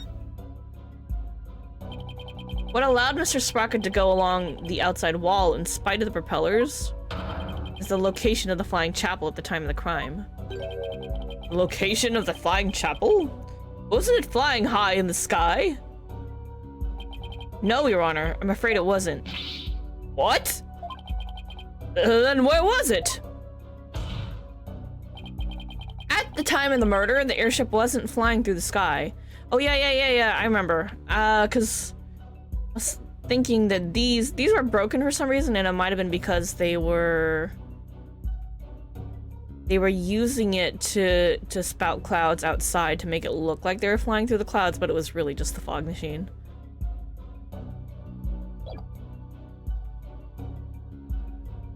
The time of the murder, the airship wasn't flying through the sky, but moored to the ground. What? And if the airship wasn't flying, then that means propellers weren't turning. Oh, he's nervous now. Got him. In which case,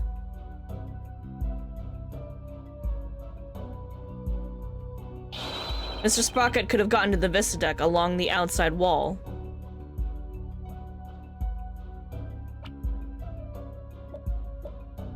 Something about that still makes, I think, is gonna tie back into this stupid drawing. The pterodactyl. We'll see, we'll see. Isn't that right, Mr. Sprocket?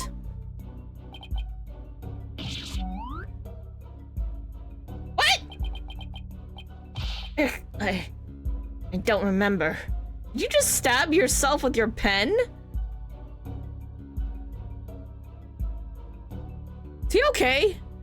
You guys see that?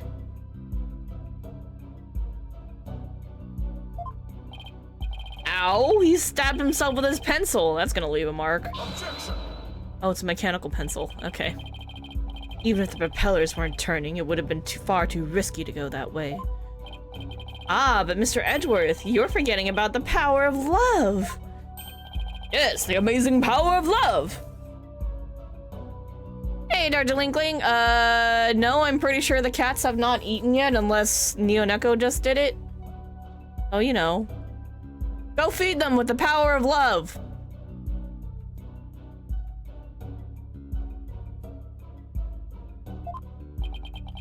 Not this again. Very well. For the sake of argument, let's assume the so-called power of love made it possible for Mr. Sprocket to move along the outside wall of the airship. Oh, thank you. You prove that the airship was tied to the ground as you claim, Mr. Wright? Well, I don't have any evidence that proves where the airship was at the time. You can prove it, can't you? Maya, can you think of anything we can use to prove it? Can't say I can. Oh wait! Didn't somebody see something outside a window at the time of the crime?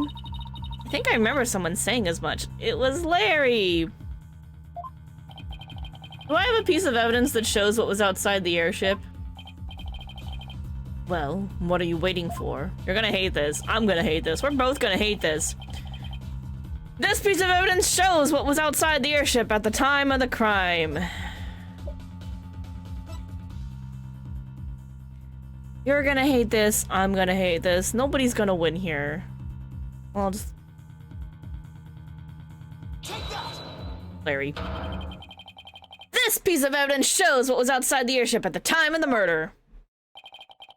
What kind of lousy drawing is that? It's a drawing made by Larry Butts.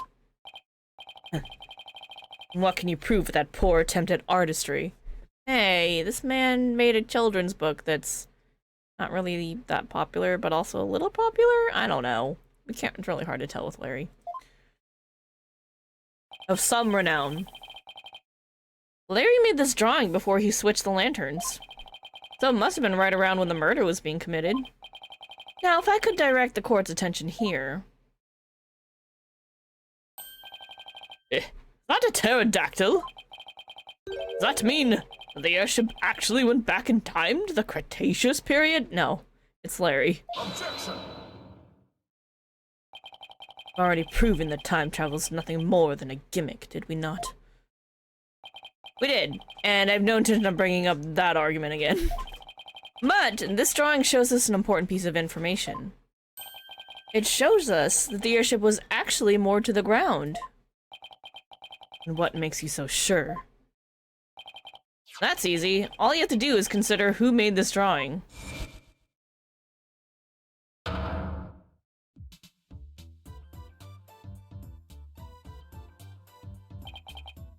Larry. That's right, it was Mr. Butts, and we both know what he's like.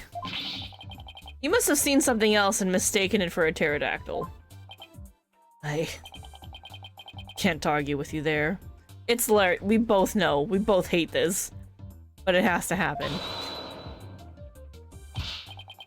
Yeah. Hey! We just one doggone second here! What kind of moron do you guys take me for? The biggest. I saw it with my own eyes! A pterodactyl flew right by the window, I tell you! I have the sharp eyes of an artist! Don't you believe me? No. Nick! Oh.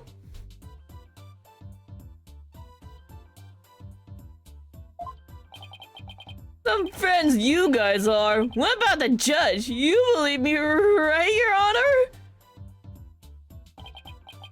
I'm sorry, but I'm afraid you need to leave this courtroom. Bailiff, if you would. Come on, buddy, let's go. Why doesn't anybody believe me? Don't take it personally, Larry. I know you're just being, well, you. Now then, so you're saying that what Mr. Butts really saw has some relation to what was outside the airship at the time of the murder? Yes, Your Honor. At least I think it does. What this pterodactyl really is will prove the airship was anchored at the mooring dock. It had better anyway. If it doesn't, my whole argument is a bust. You're not confident about it? Then please, go ahead and tell us what it really was. Yes, Your Honor.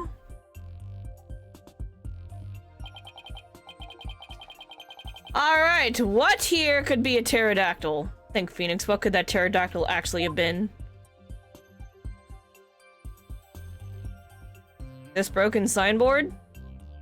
Flying through the sky? Flying past the cabin window, because the cabins are on the bottom, right?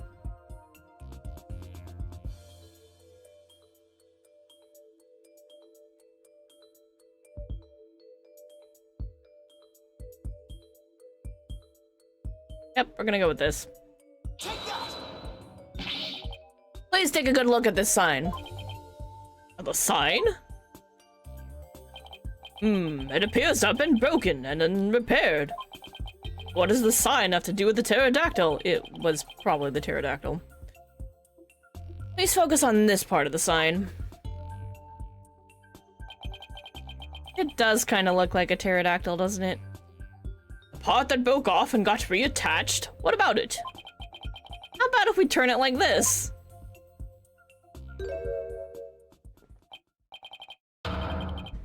Oh, that shape. It's the pterodactyl in the drawing. What Mr. Butts actually saw was this chunk as it was being blown through the air by the wind. What?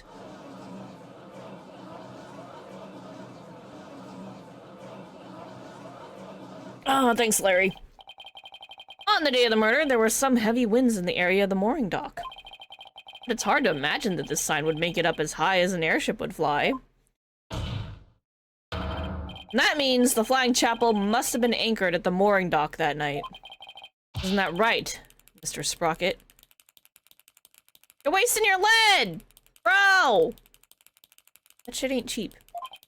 Well, now it is, but to me as a kid it was not. Objection!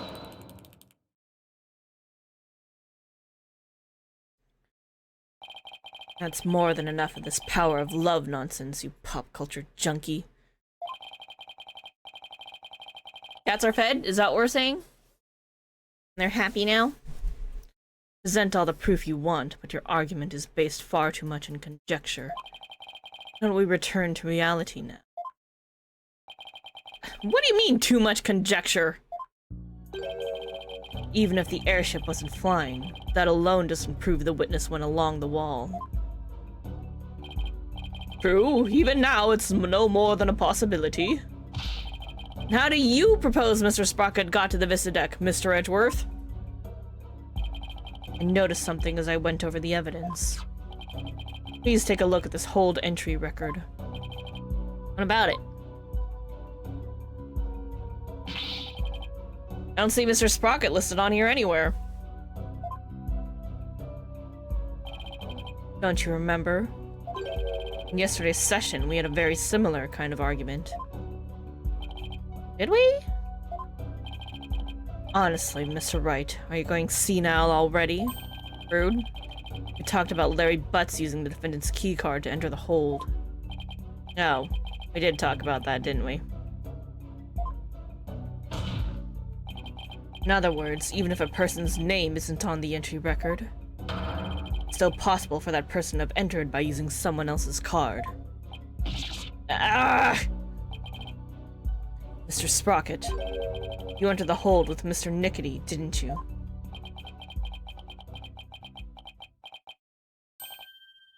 I did. What? Why'd you tell us that in the first place? Pierce is indispensable. I didn't want to mention him unnecessarily and risk him having him wrongly accused, but he probably is the one who did it, though. Couldn't do without him. Mr. Sprocket, I ask that you testify in greater detail about your movements that night.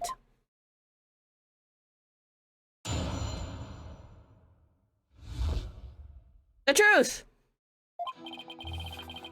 Truth is, I went to the Vista deck with Pierce.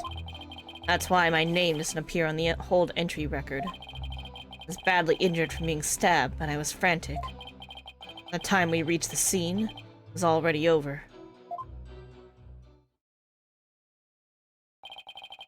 Well, this doesn't help me one bit. Mr. Sprocket, you've concealed information from us time and time again. Who do you think you are, treating this court of law with such irreverence? That being said, I do appreciate the testimony you gave just now. Thanks to you, we now know why your name doesn't appear on the entry record. Now, there are no more inconsistencies in the witness's testimony. That's Mr. Edgeworth for you. He never leaves a loose end dangling. You okay, Nick? I wouldn't exactly call this situation okay. Somehow I'll have to coax the information we need for an opening out of him. I even can, that is.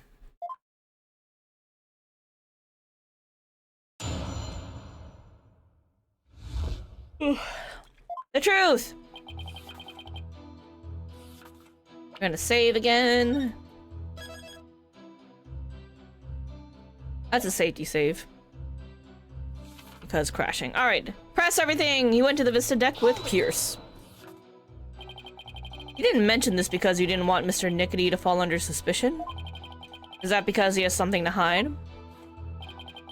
I just didn't want the police to take up his time with all their questions, that's all.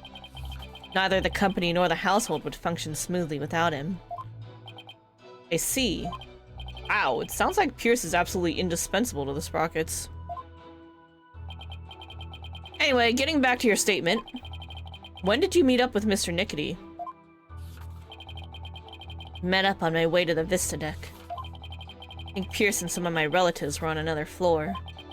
But Pierce heard the commotion and came running to my aid. You could hear the pandemonium all the way from another floor?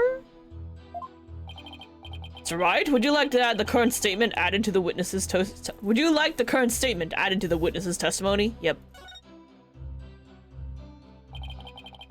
Yes, please, Your Honor. Very well.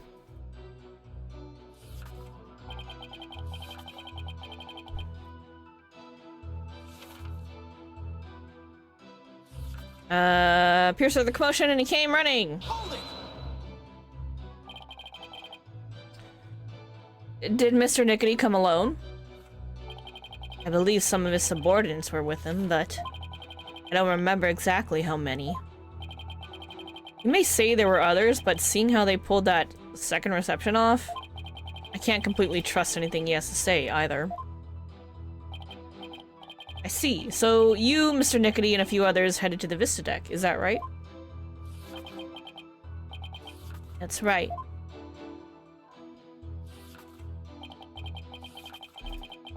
That's why his name doesn't appear there. Your name doesn't appear on the hold entry record. Because you entered with Mr. Nickety using his keycard? That's right. So I guess the hold entry record doesn't matter as much as we thought. But now that Soren's saying he was with Pierce and a few others, it's pretty tough to refute that statement. What's the matter, Mr. Wright? Cat got your tongue? You finally realize there's no point in continuing this trial any longer? Of course not! I'll wipe that smug look off your face. Mr. Sprocket, please continue with your testimony.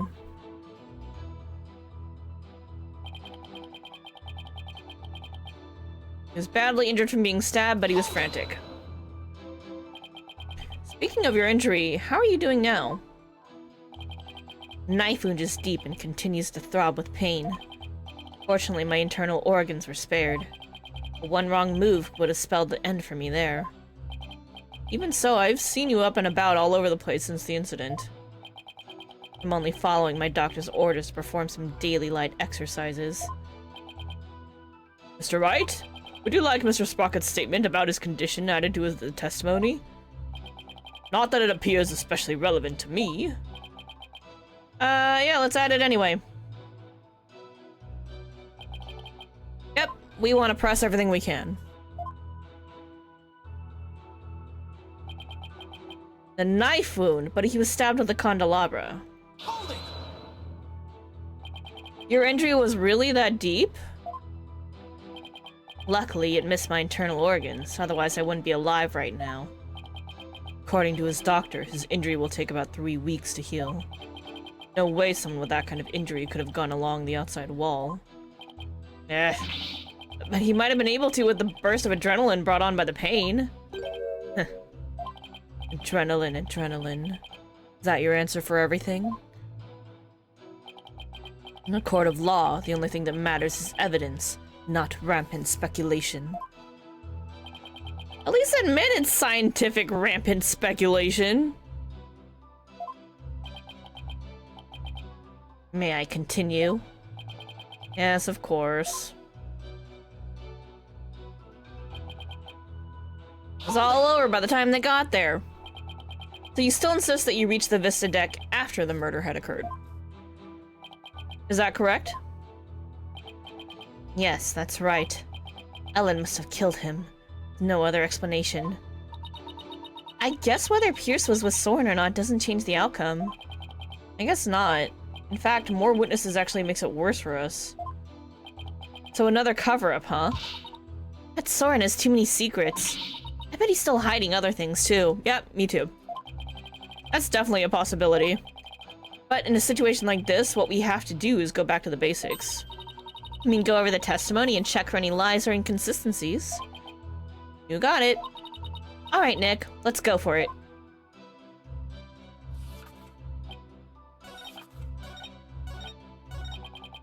But you weren't stabbed with a knife, you were stabbed with the candelabra. I don't know if this matters, but we're sure as heck gonna try it. Objection! Mr. Sprocket, you just said your injury is a knife wound, didn't you? But the weapon you were stabbed with was this candelabra. In fact, I know you're quite aware of. Very well. This is what I heard directly from Master Soren himself. As you surmise, Master Soren was stabbed by Gloomsbury on the day of the murder. It happened after the first wedding reception. The happy couple was in the reception hall when suddenly Gloomsbury appeared. He attacked Miss Ellen and tried to take her away. Master Soren went to stop him and found himself in a struggle with Gloomsbury. That is when Master Soren was stabbed with the candelabra, he said. Ugh. Wait, is this where we find out that he has memory loss issues? Objection. It must have been a simple memory slip that made him misspeak. Happens to everyone. Has nothing to do with the case.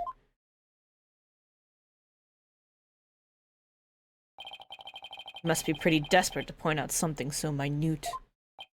Urgh. I have to agree, Mr. Wright. You hardly need to make such a big deal over such a small mistake. But I contend that it's an important inconsistency. Besides, I couldn't find anything else. This is the only thing I have to go after. And I say it's not important. Now, let's not waste any more time on this matter. I agree. Everybody has a little memory lapse now and then. Hey! But Your Honor, please let me explain. Can you? Can you really explain to this court what makes this slip so important? Yes, I can, Your Honor. After all, it was Soren himself who told Pierce that he had been stabbed by a candelabra. This is more than a simple memory slip, and there has to be some kind of reason for it. Well, Mr. Wright, please explain why the witness's slip of the tongue is so important. The point to focus on here is why the witness would mistake the weapon used to stab him. Think carefully, Phoenix. This could very well change the course of the trial. I see. So why did the witness make that mistake, Mr. Wright? Mr. Sprocket identified the wrong weapon used against him because he misspoke. He's covering for someone.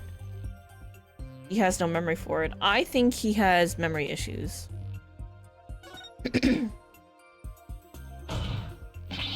He doesn't remember the incident, let alone the weapon used against him. Not only that, but I believe Mr. Sprocket has some sort of memory disorder. Therefore, the defense contends that Mr. Sprocket's testimony thus far is invalid. Objection. Just because you can't find a flaw in his testimony, you want to throw it all out? Your baseless claim is nothing but pure slander of the witness's character. Mr. Edgeworth is correct, Mr. Wright. Can you explain your grounds for making this claim? course, Your Honor. Think of what Soren has said, now he's behaved. How he's behaved. That's where I'll find a clue. Very well, let's hear your argument then. My grounds for claiming that Mr. Sprocket has a memory disorder is his taciturn personality, his airplane pen, his notebook, where he writes down every single little detail since March 8th. The notebook he always has with him. I saw daily events and information about the people around him recorded in it. Like a diary, perhaps? No. No, Your Honor, it's much too detailed to be an ordinary diary. It's more on the order of a database, actually. A database, you say? That's right. For some reason, Mr. Sprocket is apparently unable to retain memories. That's why he writes every little detail of his life down in his notebook. Objection! How could you possibly know that for sure? You might just be an extremely compulsive person. I thought so too myself, at first. To be honest, we accidentally got a stain on that notebook yesterday. I mean, you got a stain on it. Hey! You're the one who tried to grab it out of my— Never mind whose fault it was. Let's get to the point already. Right. Sorry. Mr. Sprocket. The page Miss Faye got a stain on yesterday. That's the page with the details of your stabbing on it, isn't it? No. I only write in this notebook because I'm very compulsive. Drop the subject already. Sorry, but I'm not convinced. I noticed an odd fact about your notebook, Mr. Sprocket. On the earlier pages, you used to write down invention ideas. But after a certain date, you started writing down a lot more and in much more detail.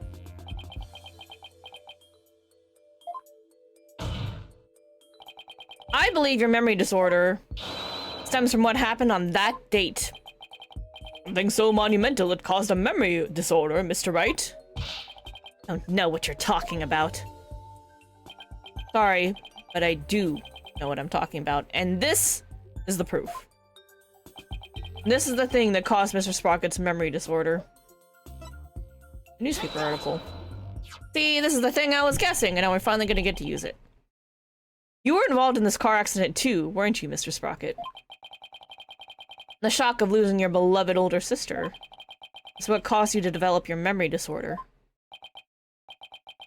It is true, Mr. Sprocket.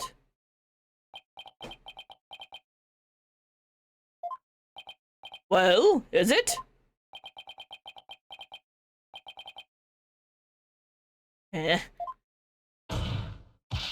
Mr. Sprocket! It's true. That accident did something to my mind. What? Ever since that day, every time I go to sleep, I lose my memories. This is just like that one movie. 50 First Dates? Was that it? That was a good movie. I liked that. I enjoyed it. And that's all that matters. When I wake up, the most recent thing I can remember is the day I lost my sister. As if I'm constantly going back in time. What? That's truly tragic. Inconsolable time traveler who goes back in time whenever he goes to sleep. Besides, time travelers do exist, you know. You wouldn't understand. Ooh, that's rough that that's what he meant. Shh. So that's what Soren meant. He was talking about himself. The actions of the people around me each time I awoke made me aware of my condition. That's why I decided to write everything down in my notebook. I could move forward. So the only memories you have since that day are the ones written in that notebook? That's right. And since the page about your stabbing got stained, you couldn't read from it, could you?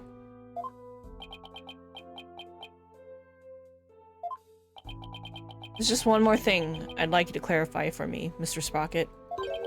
Exactly what are your feelings towards the victim? Sprocket's feelings towards Dumas Gloomsbury. That's right, Your Honor. The witness said that every time he wakes up from sleep, his mind goes back to the day his sister died. Mr. Wright, you can't mean... Mr. Sprocket!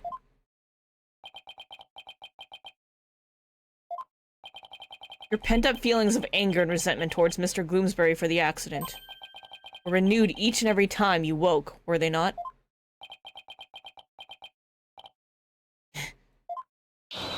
You couldn't take it anymore, so you turned to murder. Isn't that right? What? Mr. Wright, are you saying that the witness murdered Mr. Gloomsbury? Revenge? I mean, yeah, playing the long game here. Well, Mr. Sprocket? Accidental long game. Aye. Is it Ellen? Probably Ellen. Yep, it's Ellen! Oh, she's like, no, my beloved! Miss Wyatt! Who could have seen this coming? Your Honor, I did it. I killed Mr. Gloomsbury. No! What? Clearly trying to cover for him.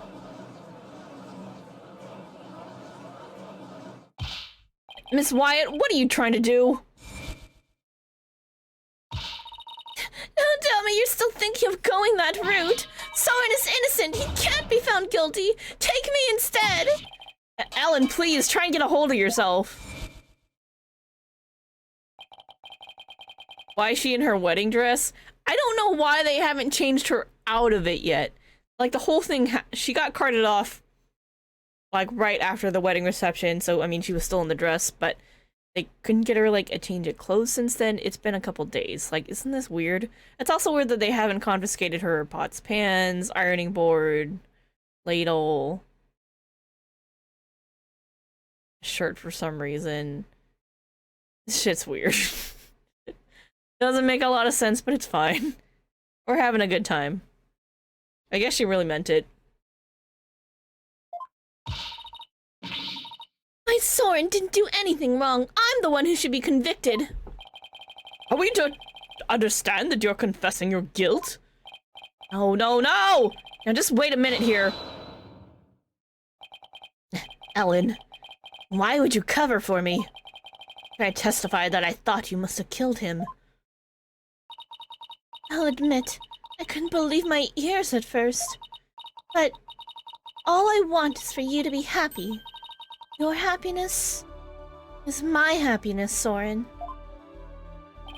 Is this gonna be like that time with the kids in the school where they're all just gonna, like, be like, no, it was me, and then we're gonna they're gonna do the back and forth thing where they're it was actually none of them, but they're all gonna say that they did it. They're both gonna say that they did it. It was actually neither of them. Without my notebook, I'd even forget those feelings of yours by tomorrow. knowing that, do you still feel this way?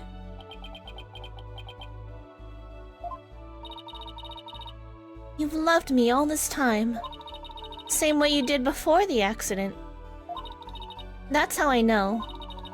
You're the same person I've always loved. No disorder can change that. Ellen. Your Honor, there are two things I'd like to correct. Two corrections? What are they? First of all, I want to withdraw one of my statements. That's right, Dumas was killed by Ellen. Without memories to rely on, I took the police completely at their word. Can't be serious. So that means Soren never really doubted Ellen in the first place, did he, Nick? Ellen really does love Soren with all her heart. But in order to save her, I'll still have to go after Soren. I hope you can forgive me, Ellen. And what is your other correction, Mr. Sprocket? He's gonna say he did it! Oh, come on, give it to me. Truth is... Ow! Not what I was expecting. I never felt anger or resentment toward Dumas about my sister. What? Why not? That's because one who caused the car accident was me. Oh, shit! We didn't see that coming. What?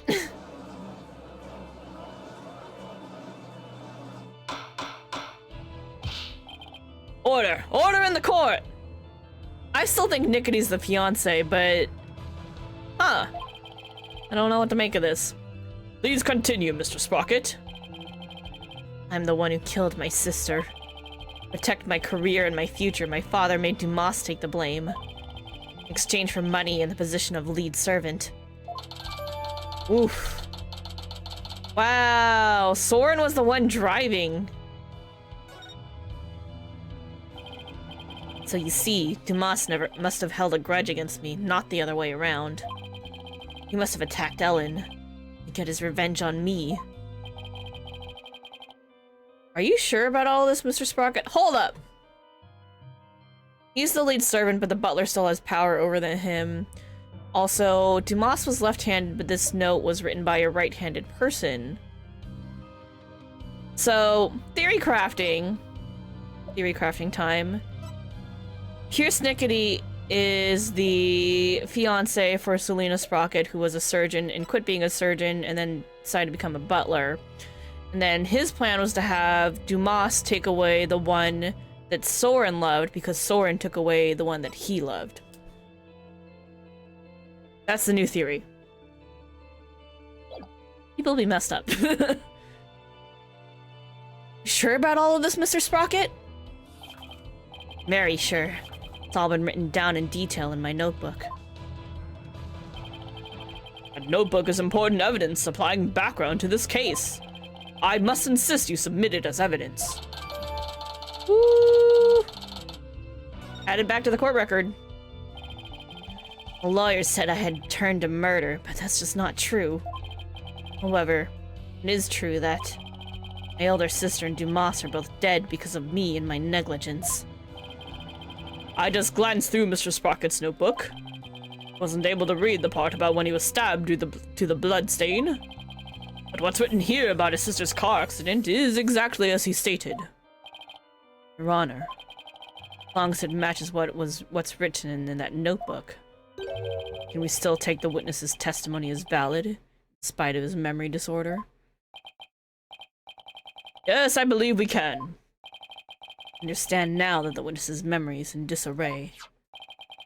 But if what Mr. Sprocket himself wrote in this notebook is true, then that means by the time Mr. Sprocket's party reached the scene, the victim had already been killed. Edward's right. I'm still in the same bind as before. Should I really simply accept the contents of the notebook as a substitute for Soren's memory? No. Well, Mr. Wright, what do you think? Will you accept Mr. Sprocket's notebook as an official representation of his memories? No, you can lie. No. Nope. Wait a minute, Your Honor. The defense requests a chance to examine the notebook to see if it's trustworthy. Very well, but be quick about it. Thank you, Your Honor. So how should we examine it? Well, we should look at it from all different angles to see if there's anything suspicious. Someone could have tampered with it. There's no point if I don't look at what's inside. I have to open it. Your permission, Soren? Here I go. Ooh, there's the bloody page. Yikes. That's just the page Maya got all stained. But I guess that's not going to be very helpful at this moment. I'll keep going. There's a page ripped out! This is the last page where there's writing. Something about this page doesn't sit right with me. I'd better take a closer look.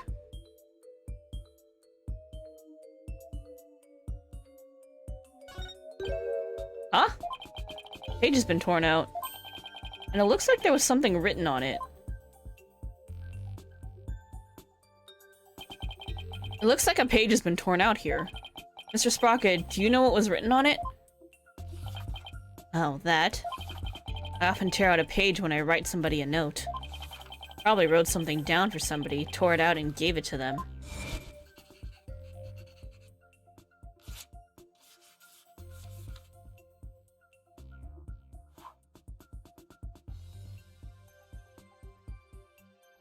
How many pages are in this damn notebook? Oh yeah! That solves that then. Objection! Wait a minute! We can't ignore the possibility that something important was written on that page! But now that the page has been torn out, how can we determine what was written there? Well... let's see. Find out what was written in the notebook. We should... hold it up to the light, heat it with a lighter, use fingerprint powder.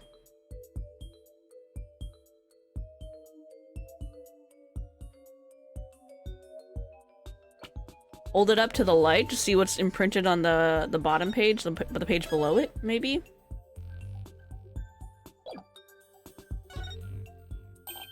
I know, we should hold the notebook up to the light. I don't see a thing. What are you flailing about over there, Mr. Wright? I don't know. No, just a minute, Your Honor. Just need a little more time to... Mr. Wright, this court does not accept answers in the form of pantomime. I think the judge misinterpreted my movements.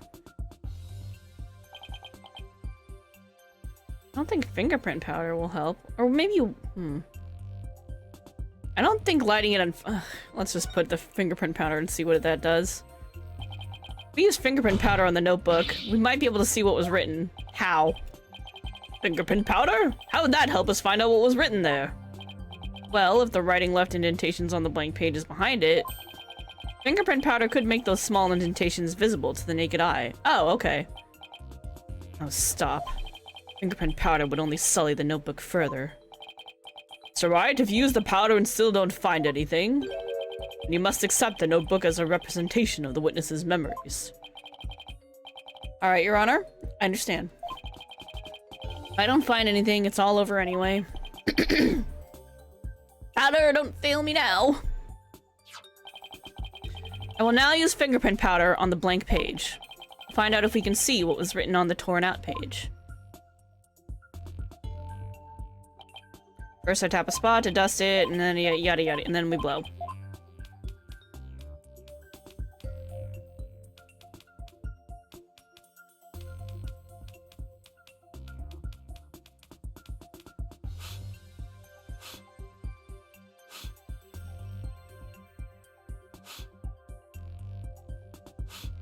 Ooh, to the what? To the what now?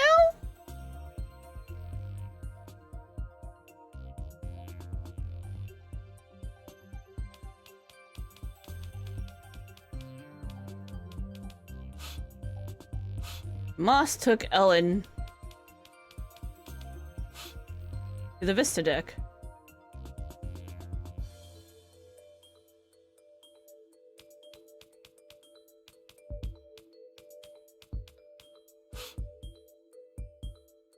I struck and killed Dumas!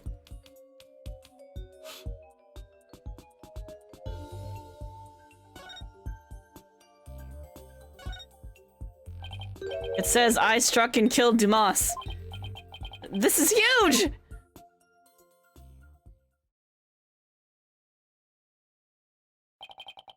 I struck and killed Dumas? That's what was written on the torn out page. What?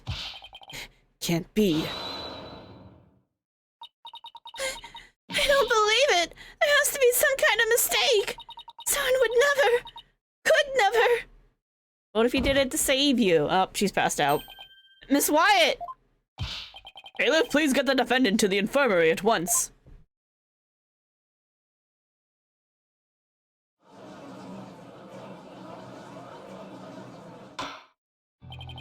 Apparently, the defendant got too worked up. She's resting in the infirmary as we speak. Now then, please continue, Mr. Wright. Yes, Your Honor. This notebook is all Mr. Sprocket has to remember things by. With this critical page torn out, not even Mr. Sprocket himself knew the truth of what he'd done.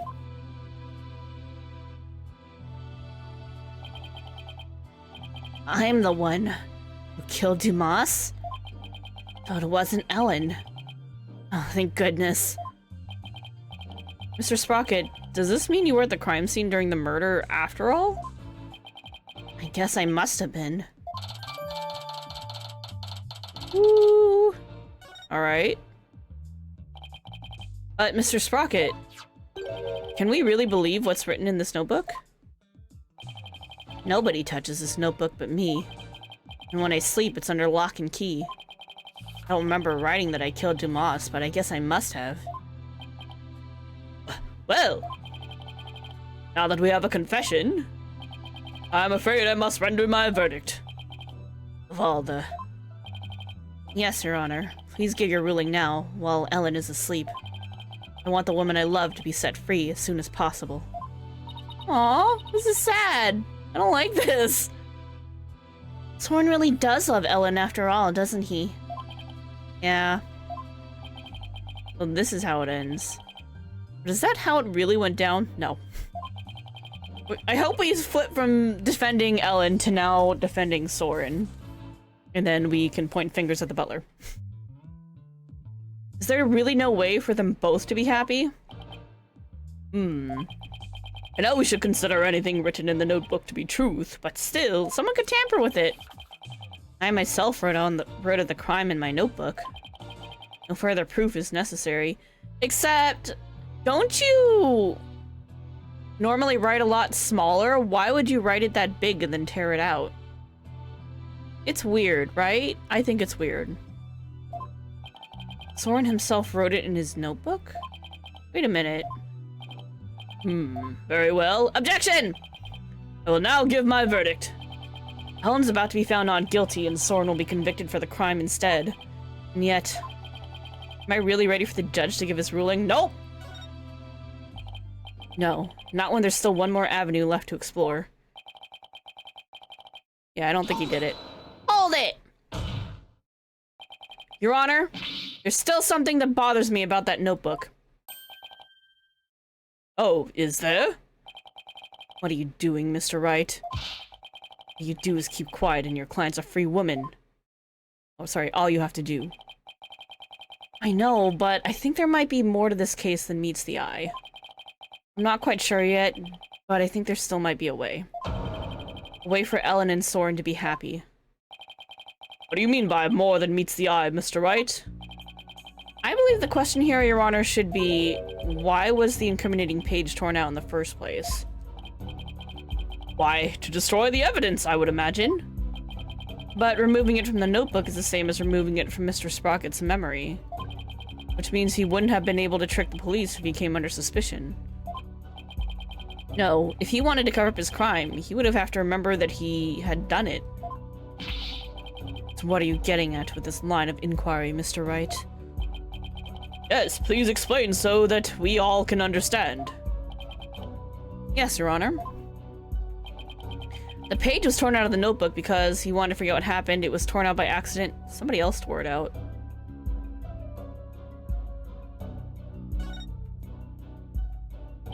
The incriminating page was torn out by somebody else. What?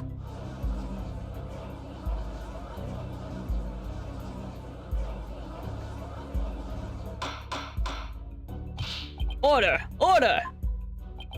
Are you claiming a third person interfered with the notebook? Yep. It's not all that surprising if you consider what's happened up until now.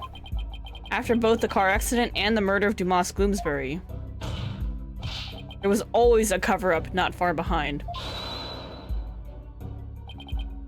But I had my notebook with me at all times. Did you? Because I remember you were in a panic yesterday because you couldn't find it. That's true. Who orchestrated this particular cover-up, Mr. Wright? If we think back over the course of the trial, it's pretty easy to guess. One who may have tried to tamper with Soren's memory is... Here's Snickety. The one who tampered with the notebook in order to manipulate Mr. Sprocket's memory is Pierce Nickety.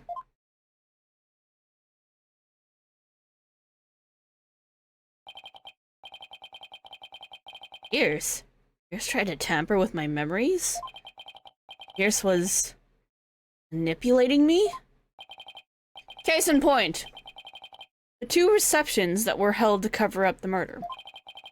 It was Mr. Nickety who directed the guests and orchestrated the entire scheme. No. Can't be. My memories are mine and which have been rewritten. When did he start rewriting my memories?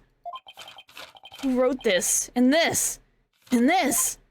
And this, and this, and this, and this! Oh my god, this is really rough. This poor dude, he's just like, I don't know what's real anymore. Ah! Oh shit.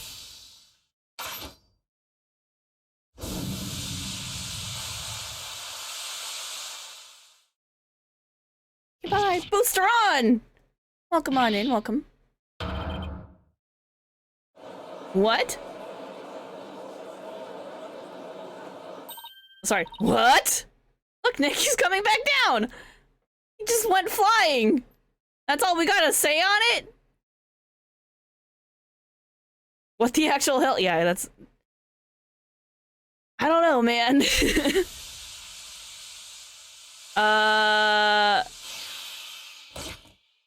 Are you okay, buddy? My memories. Ellen. And now he's down too. Mr. Sprocket! Bailiff, please get Mr. Sprocket to the infirmary on the double.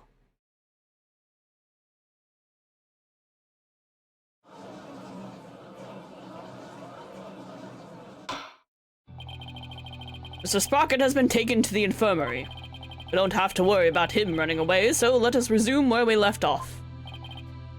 Your Honor, the defense would like to call Pierce Nickety to the stand. Objection! You already know he carried out the cover-up to protect the company and Mr. Sprocket.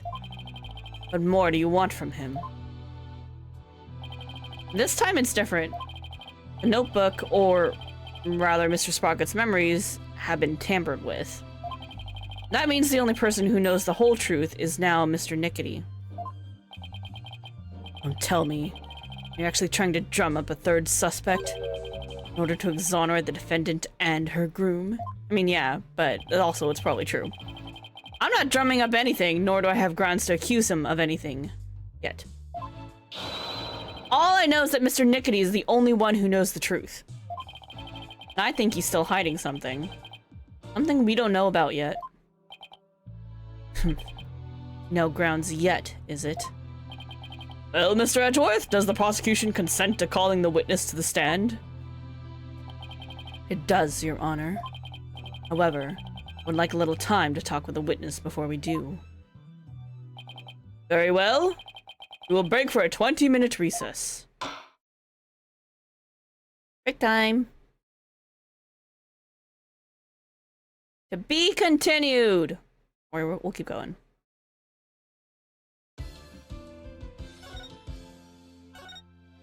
Alright, let me just drink a little bit of water and then we're gonna keep on going.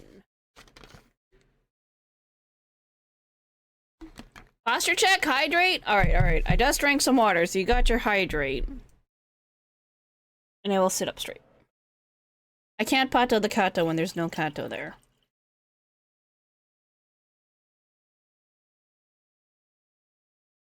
Why is this so expensive? Because why do you need to highlight your message?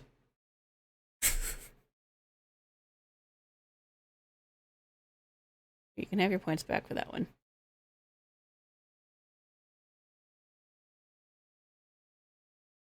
I can see what you're saying. You don't need to highlight it.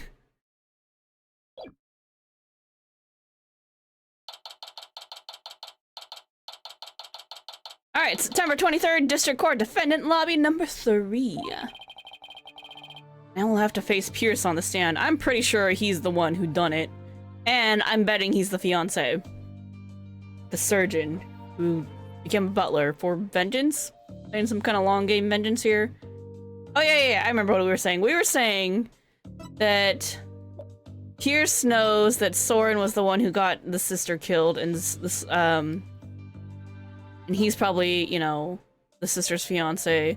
So he wants revenge against Soren to take away the one that he loves when he has a fiance. And he's like, I lost my fiance, time for you to lose yours because karma, jerk.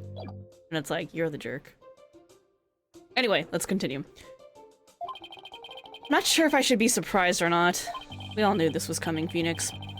One thing's for sure, he won't be an easy adversary. So, you think Pierce did it? Yep. It's too early to say anything at this point. But I do think he's still hiding something. Nick! Why did you pin everything on Soren Loser back there? Looks like Larry still hasn't given up on Ellen. Bro! She's not into you. Just stop. This Pierce guy is a real bad guy. And Soren and my Ellie will live happily ever after together. Larry, that's not the kind of thing a decent human being says. Shame on you, Larry!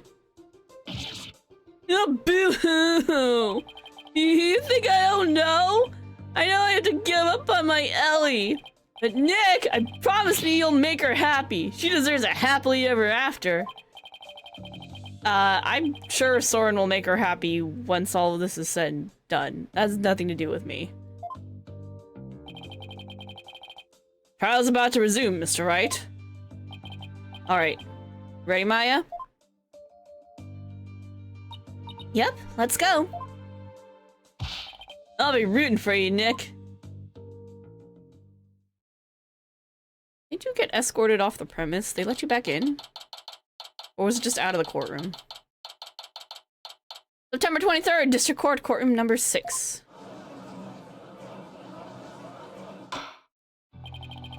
This court is now back in session. Witness, please take the stand.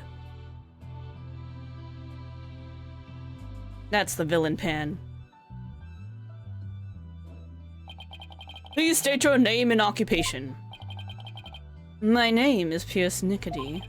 I'm the Sprocket family butler. Let's get straight to the point, Mr. Nickety. Someone tore out a page from Mr. Sprocket's notebook to manipulate his memories. And that person was you, wasn't it? That is correct. What about it? Well, that was easy. But why'd you do it? Why did you tamper with Mr. Sprocket's notebook? Please allow me to explain. It pains me to do this, but I will tell you the truth. Pains you? That is correct. My testimony will go against Master Soren's wishes. Soren's wishes? What is he talking about?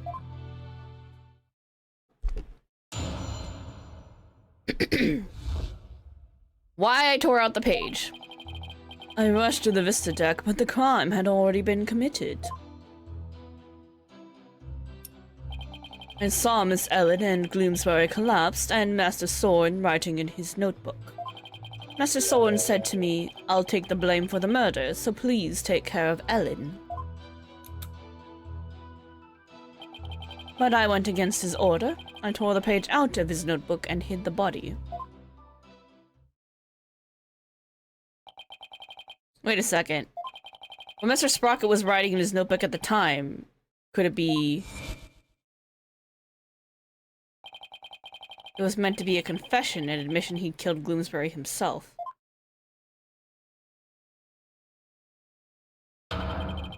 He wrote that message to take the blame for Miss Wyatt? And that is correct. Master Soren did hit Gloomsbury with the timekeeper to save Miss Ellen. Then Mr. Sprocket was the culprit after all. However, that blow did not kill Mr. Gloomsbury. It makes sense. Mr. Sprocket's injury wouldn't allow him to put much force into it. Enraged, Gloomsbury tried to attack Master Soren, who was already seriously wounded. But just in the nick of time, Miss Ellen hit Gloomsbury from behind and finished him off, it would seem. So, the one who inflicted the fatal blow was the defendant? Yes, that is correct. But Master Soren tried to take all of the blame unto himself. No way! This is pretty bad, Nick. No kidding. Pretty bad is an understatement. Well, well, Mr. Wright. It seems your decision to call for Mr. Nickety has backfired. Hey! I haven't pressed him yet. I'm sure we'll find something wrong. The true culprit behind this case remains the defendant, Ellen Wyatt. Arrgh! Could this get any worse? Pierce was involved in the cover-up plot. And I bet he still has something to hide.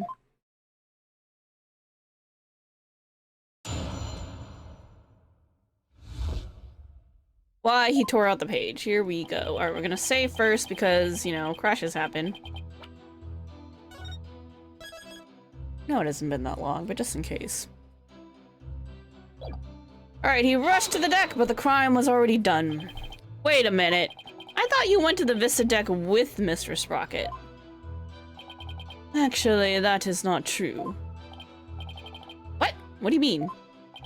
I found this out afterwards, but Master Soren went to the Vista deck alone. He went out the escape hatch in the reception hall and went along the outside wall. What? Can't be serious. I mean, Mr. Wright's addle-padded guess was actually correct.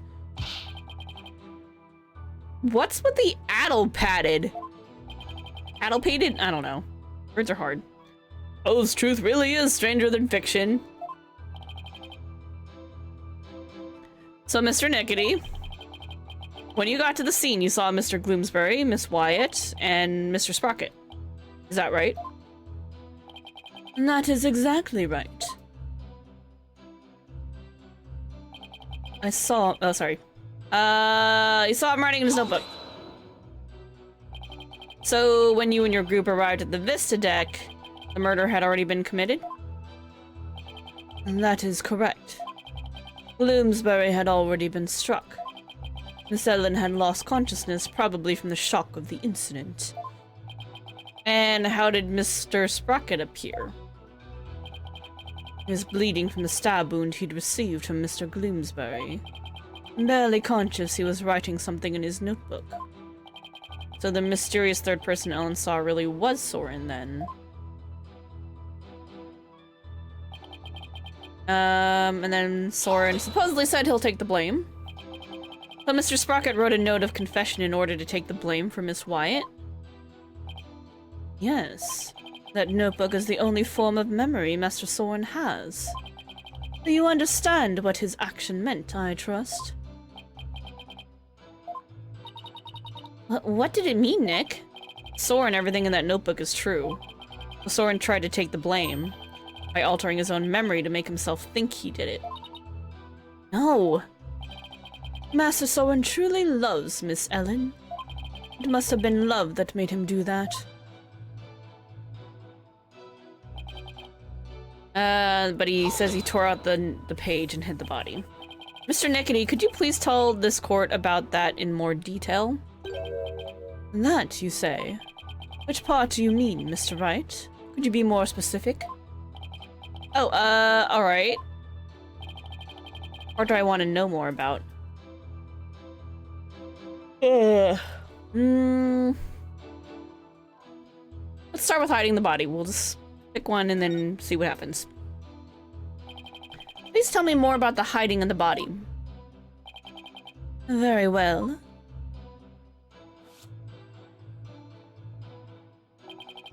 After saying he would take the blame, Master Soren passed out, and that's when I hid the body.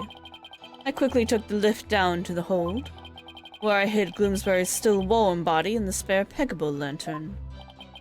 It was you who hid the body and not the defendant. I think Mr. Butts would move the lantern containing the body to the reception hall. Well, I did not see that coming. I don't blame you. Not even Larry can predict what Larry will do next. Maybe I should take another look at the lantern in evidence. Mr. Wright, would you like that statement added to the witness's testimony?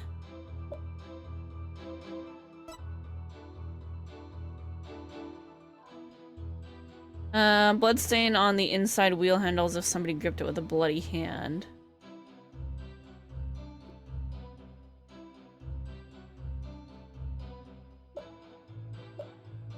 I mean, I don't know.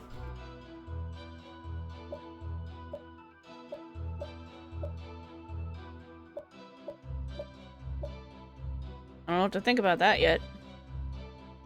Not necessary. Let's check the other thing first. Oh, alright. Testimony of Pierce's, I wonder how much we can actually believe. Yeah, who knows what parts are true and what parts are more spun tales? Exactly. We can't just stand around mulling it all over. We have to try and draw information out of him and see if there are any contradictions. So we want to try pressing the last one again, but let's get more information about the other thing. Holding. I want to know about tearing up the page. Why did you go against Mr. Sprocket's order and tear out the page? That is a silly question, as I told you before. Disposing of anything that may harm the Sprocket family's reputation is simply a part of my job. Oh, right, you did say that before, didn't you? I tore the page out of the notebook in order to protect Master Soren. Mr. Wright, would you like that statement added? Sure, and then we'll press it. I guess we should have done that with the other one. In retrospect, it's fine. Tore out the page of the notebook in order to protect Master Soren. Holding. So, by tearing the page out of the notebook, you erase the memory of Mr. Sprocket, who was trying to take the fall for Miss Wyatt. I knew it went against his wishes, but I just could not let Master Soren bear the blame for something he did not do. As his butler, I believe that was the right decision for me to make. It was all for Soren's benefit, huh? I bet Pierce would do just about anything in the name of keeping Soren's image safe. So he's talking about the cover-up after the incident, huh? Right, that's information only somebody who was actually involved could know. So it might be a really important piece of testimony. I think so too. I'll really have to tread carefully here.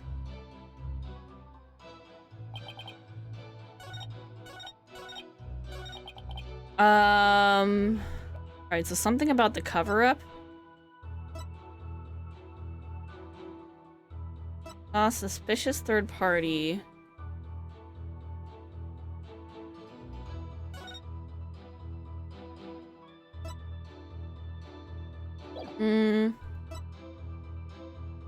Blood stain on the inside wheel handles as somebody gripped it with a bloody hand.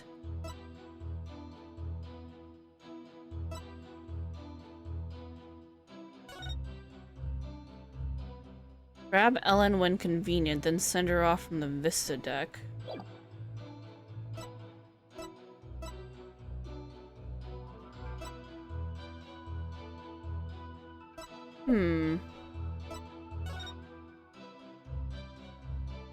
Soren had been writing nothing but ideas for his inventions in this until March 8th of last year, when he abruptly began to chronicle the events of each day in excruciating detail. However, details of the day of the murder have been rendered illegible by bloodstain. One of the pages in Soren's notebook was torn out in an uncharacteristically rough way. Wow, I was tripping over that for no reason. On it was written the words, "Killed Gloomsbury with a blow to the head."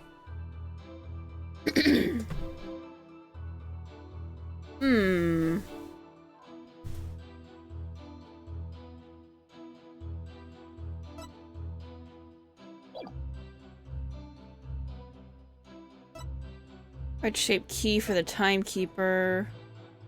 Bloodstain on the left.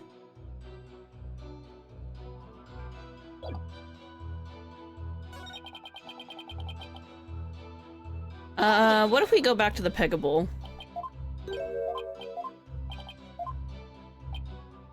Hiding the body.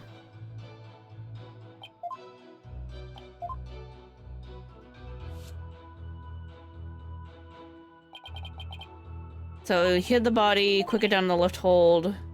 They put it in the Pegable lantern.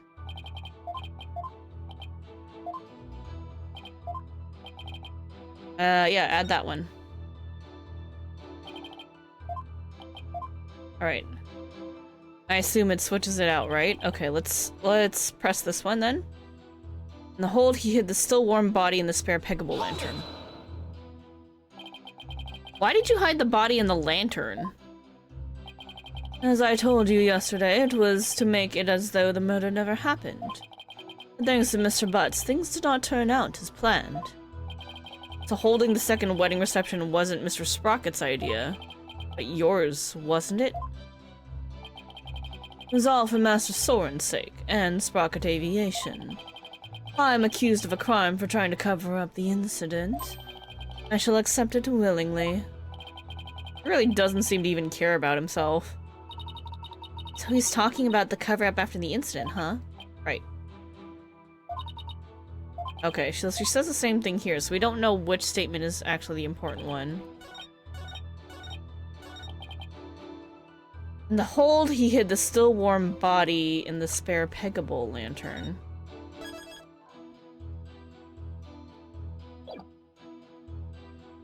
He hid the body. I mean, we know he hid it in here.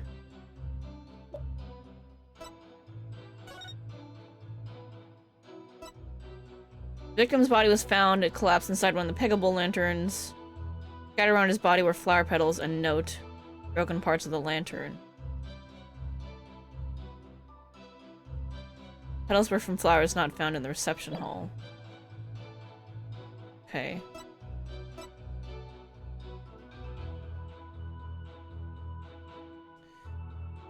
We did hide it in the hold, so that matches up. And inside the lantern, the body was still warm.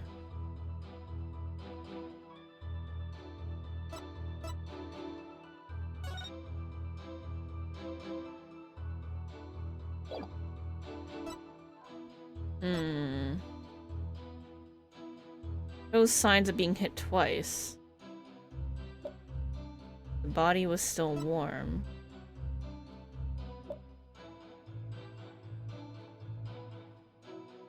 Bloodstain on the inside wheel handles as somebody grabbed it with a bloody hand.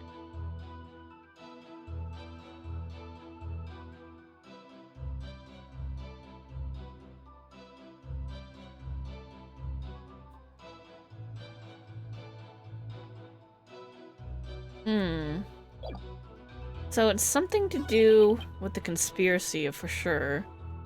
Throw the page out. Take the blame. Writing in the notebook. Okay, so either about how he tore out the page and why he tore out the page. Which he's saying he did to protect the Soren's reputation. Or the fact that he hid the body. The lantern. So it's one of these things. The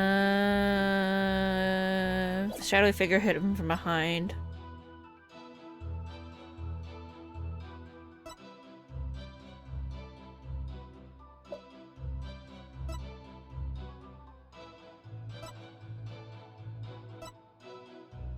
Talk of the secret mechanism. I mean, do we want to talk about the bloodstain on the Pegable? I'm tripping here. Safety save. Alright, let's try presenting the Pegable and see what happens. Alright, cool, that did something. Could it be? Is that what happened? What I'm thinking is true. And maybe I can prove neither Ellen nor Soren did the deed. Yeah, because, I mean, there was still the bloody, like, clearly on the inside, Gloomsbury was still alive and tried to get out of the Pegable. Mr. Nickety, you said the body was still warm when you hit it, correct? So then what if Mr. Gloomsbury was still alive when you went to put his body inside the lantern? What? What? Preposterous.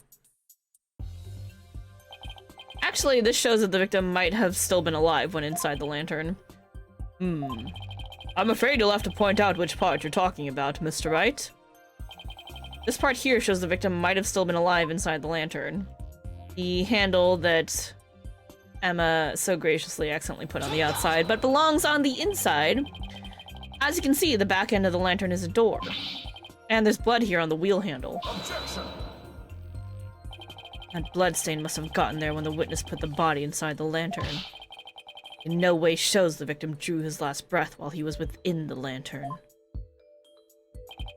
I disagree, Mr. Edgeworth, for you see, in putting this lantern back together, the police inadvertently placed the inside handle on the outside and vice versa. In other words, the wheel handles got swapped. Oh my, so they got swapped? Yes, they got swapped. That's what I said. What? It's ridiculous. Not at all, if you compare the other male peggable lantern in the reception hall.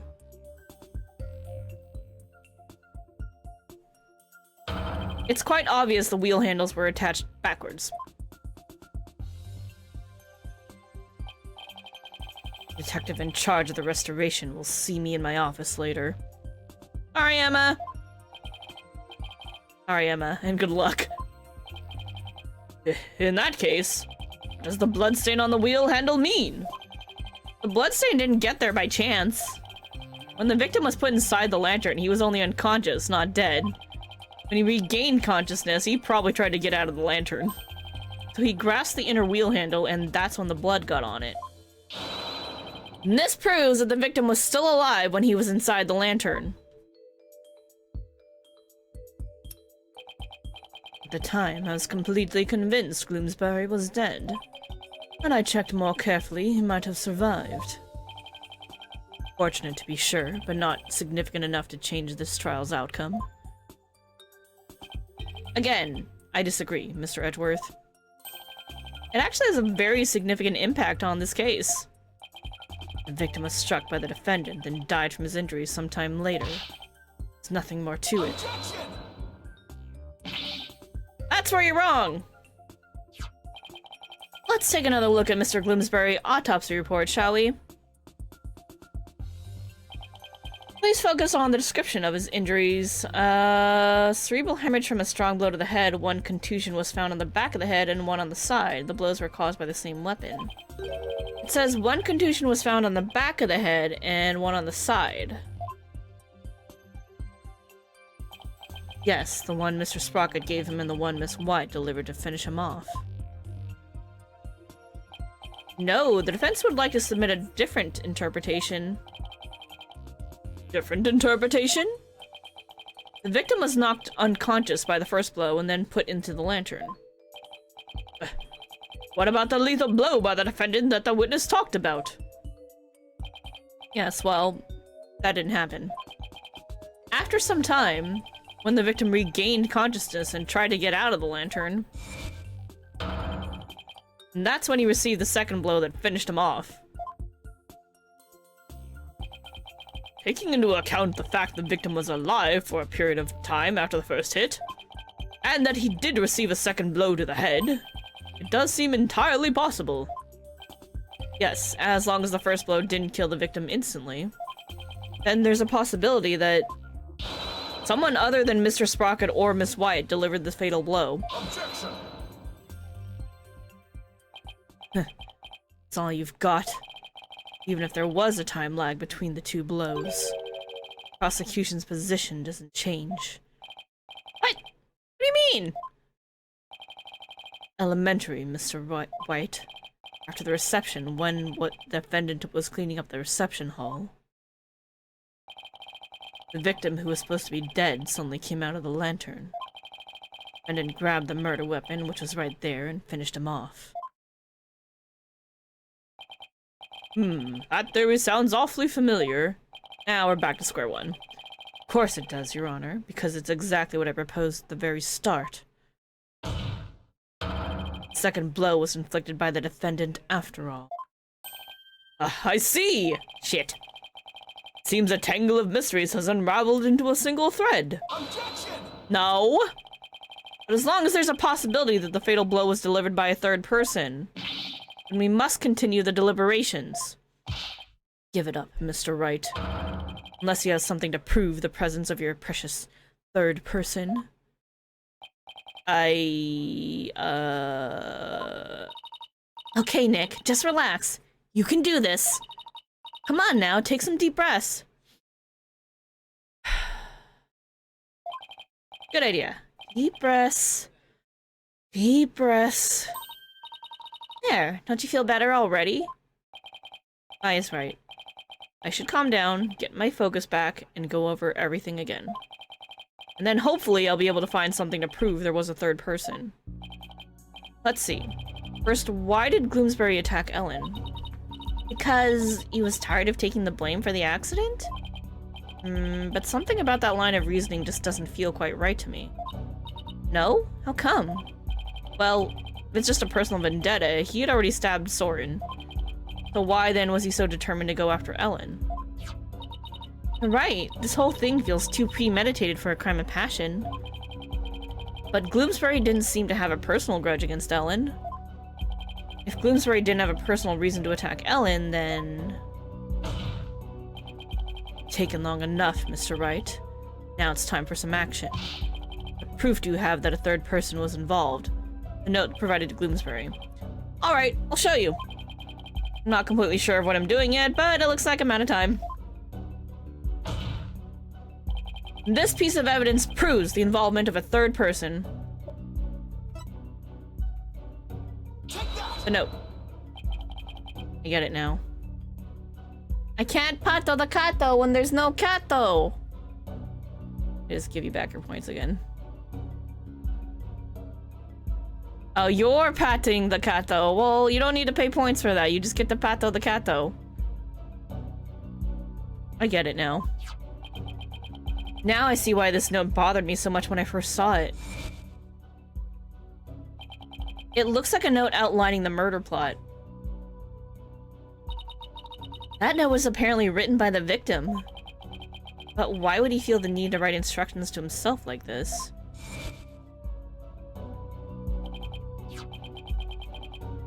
Your Honor, please take a look at this note.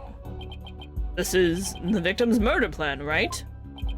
It's definitely a murder plan, but what if Mr. Gloomsbury didn't write this note himself? What?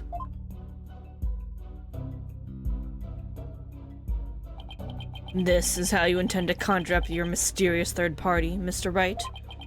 Can you even prove that note wasn't written by the victim? Yes. Yes, I can. Very well then, please present your evidence, Mr. Wright. This evidence proves the victim didn't write the note, that he's left-handed.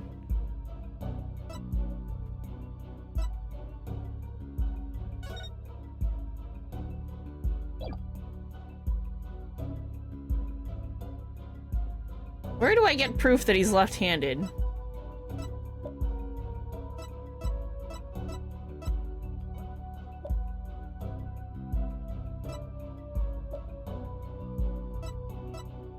Maybe let's try the photo. Let's try the photo to point out that he's left-handed. I don't freaking know here. I'll say just in case. Just in case we screw it up real bad. Right, here we go. This is the proof you've been dying to see! Doesn't look like anything of the sort to me. I have to agree. Yeah, just close your eyes and concentrate, Your Honor. No? Okay. Nothing. Nothing. I should have seen that coming. Looks like I'd better try again. What proves that he didn't write the note? Other than the note itself?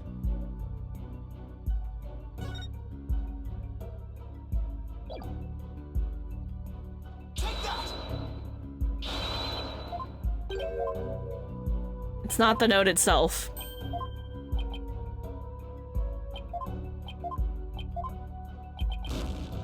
How do we prove that he's left-handed? What are we going for here?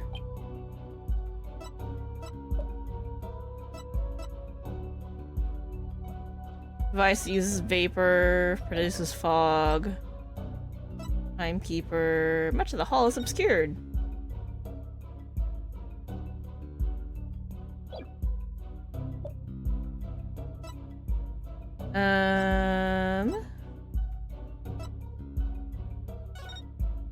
Cerebral hemorrhage.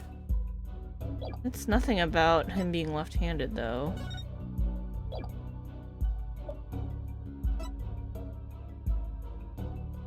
No, dominant left hand. I'm an idiot. There we go. This is the weapon Mr. Gloomsbury used to stab Mr. Sprocket. I was wondering what you'd pull out this time. Dare I ask what that could possibly have to do with the note? Mr. Gloomsbury's prints were found on this candelabra, and the prints were from his left hand. So, that makes the victim left-handed, correct? Exactly, Your Honor. The police looked into it too and confirmed as much. Now, take a look at the smudged writing in this note. Notice how the smudging only starts in the middle of each preceding line. Had this been written by a lefty, the writing would have been smudged from the far left end.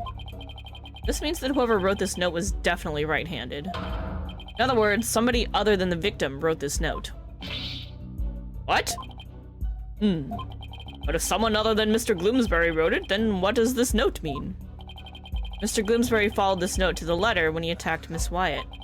So clearly, this note isn't a murder plan written by Mr. Gloomsbury, but rather, these are instructions to kill Miss Wyatt issued by somebody else.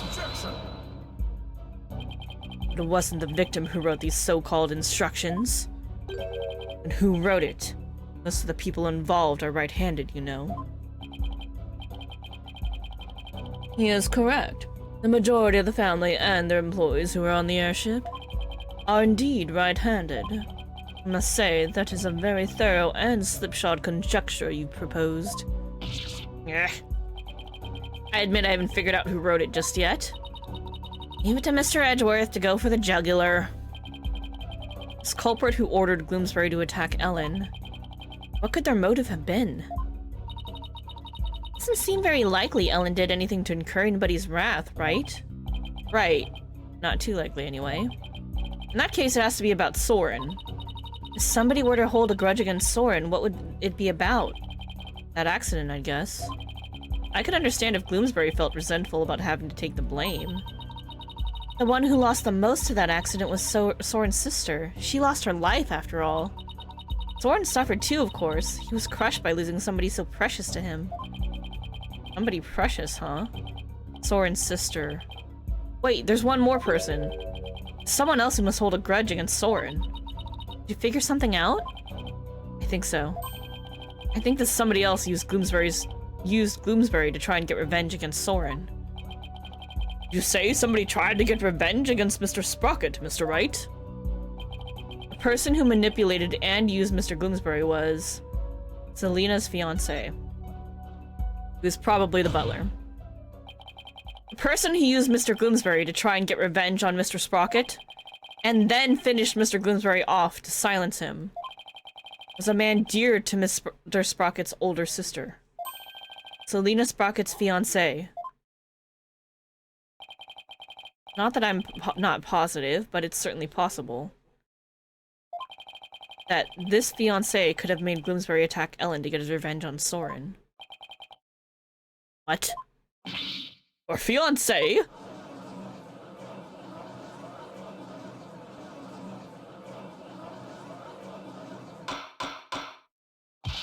Order in the court! Order, I say! Yes, it does seem quite believable that Miss Selena Sprocket's fiancé would bear a grudge against Mr. Sprocket for his role in the accident. Exactly, Your Honor. Maybe her fiancé was trying to murder Miss Wyatt in order to make Mr. Sprocket experience the same pain he'd felt. Objection! Miss Sprocket's fiancé was a surgeon, if memory serves. The only person who attended the reception were family and staff members. That may be, but that just means that Miss Sprocket's fiancé must have been among those who attended. What? Really? Of course, otherwise how could he have killed Gloomsbury? Oh, I see what you're doing. It's just another giant bluff, isn't it? No, I kind of have an idea. Alright, I'll bite. Who exactly do you claim this fiancé to be? Yes, I would like to know as well. Are you sure you're gonna be okay, Nick? Maybe? When it comes to suspicious people, there's only one person on my list. I need to find something that connects him to Selena. This will help us identify Miss Sprocket's fiancé.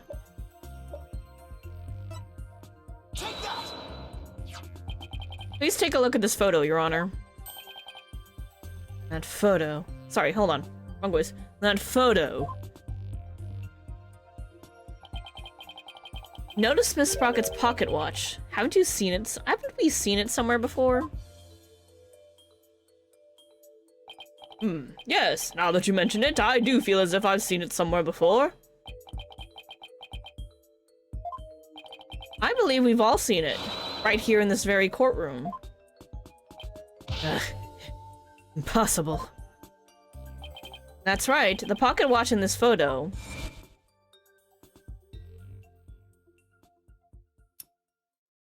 is the same pocket watch Mr. Nickety has on him right now. What? This is clear proof of a strong connection between Pierce Nickety and Selena Sprocket. No. Well, Mr. Nickety, is this true? Mr. Nickety, you were once engaged to Selena Sprocket. That pocket watch? You keep it as a memento of her, don't you? All coming down now.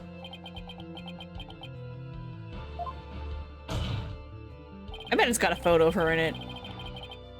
Mr. Nickety, you plan to rob Mr. Sprocket of his loved one? Make him feel the same pain as you, isn't that right? But Mr. Sprocket managed to fight back and knocked Mr. Gloomsbury unconscious. You thought Mr. Gloomsbury was dead and hid his body in the lantern. But then you noticed Mr. Gloomsbury regained consciousness. And so you finished him off to prevent your plan from being exposed. This is the defense's take on what really happened in this murder case. Mr. Wright, does this mean you wish to officially accuse this witness of the murder of Dumas Gloomsbury? Yep! Doing it! I called it. The shoulder pads are sus. Does the defense accuse Mr. Nickety of the murder? And we save. And then we jacuzz! The defense indicts Pierce Nickety on the charge of murdering Dumas Gloomsbury. Oh my! Mr. Nickety, would you care to respond? Man, this lawyer just yaps on and on and on. As you guess, this watch is a memento of Selena. Stopped working at the time of the accident, though. Then you really are.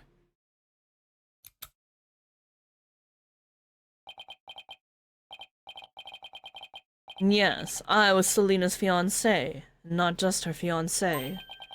A surgeon beside her deathbed. Objection! Mr. Nickety, why didn't you tell me any of this before? Shut it, you useless prosecutor! Thought you could be of use, but apparently this case was too much for you. What did you say? Your office hadn't stuck its nose all up in this, I could have swept it under the rug. Not only did you interfere with the case, but you even let me fall under suspicion. That's because you kept trying to cover things up on the sly. But covering things up wasn't your only involvement. The only person who had a motive to use the victim to try and kill Miss Wyatt was you. Oh! We getting the breakdown?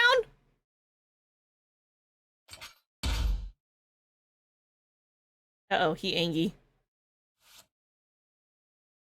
That's a surgical mask? Oh my lord, he's the evil doctor.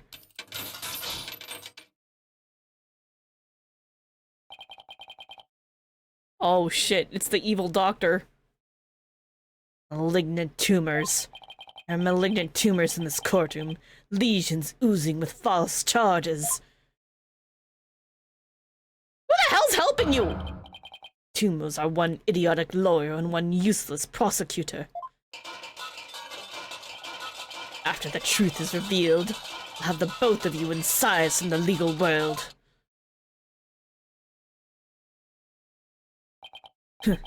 Like to see you try. The power of the Sprocket family, you'd be a cinch! Oh shit, he's making an evil device. Now begin the operation. What in the world happened to Mr. Nickety? He went from butler to crazy doctor. He got a mad scientist. Looks like he's finally showing his true colors. Nick, look at what he did to that shoulder mech. This man is insane! Quit your yapping before I suture your chatty lips shut. It's like he's a completely different person. It looks like it, huh? Can't let our guards down now. Mr. Nickety, it's finally time for you to testify. To the truth. It seems we're entering the final act at last. Witness, your testimony, please.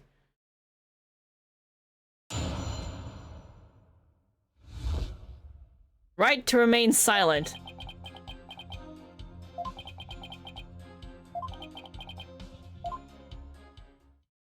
Bruh!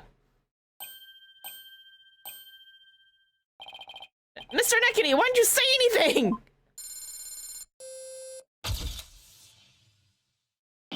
Ah! You just took a picture of me or something. Hopefully not an x-ray. That'd be awkward. It was an x-ray. He took an x-ray. Would all him to be a butler? Oh, allow him. Who would allow him to be a butler? That's a very good question. He must have been, like, in deep with the Sprocket family. And they're like, you do whatever you want, buddy. Crazy people. Want me to voluntarily testify, hoping I will make a slip of the tongue? Not a very impressive plan. Or brain, I might add. Rude? Ow! That was uncalled for! Want to know something? You ask the question. I will answer, but I've no intention of making any voluntary statements of my own. What's he trying to do, Nick? He's using the silent treatment as a strategy to avoid getting tripped up. Clever guy. No more lies, Mr. Nickety. You'll tell us nothing but the truth from now on. Did you do Edgeworth? I hope you did Edgeworth. Ugh. What do you think you're doing? X-raying people without their permission. Oh! That's his... He took a picture of his chest cavity with his cravat. Great. No one asked you to speak. Just keep quiet over there and play with your frills. How dare you? Rude. Well, this is rather unconventional situation, but please proceed, Mr. Wright. Yes, Your Honor. Well, this is gonna be interesting. I guess we ask him a different question on each of his 3 dots? His 3 dot thingies? This is a thing. This is a thing that is happening right now. Press everything. Press all the dots. If he won't speak voluntarily, then I guess I'll have to ask him something. What question should I ask?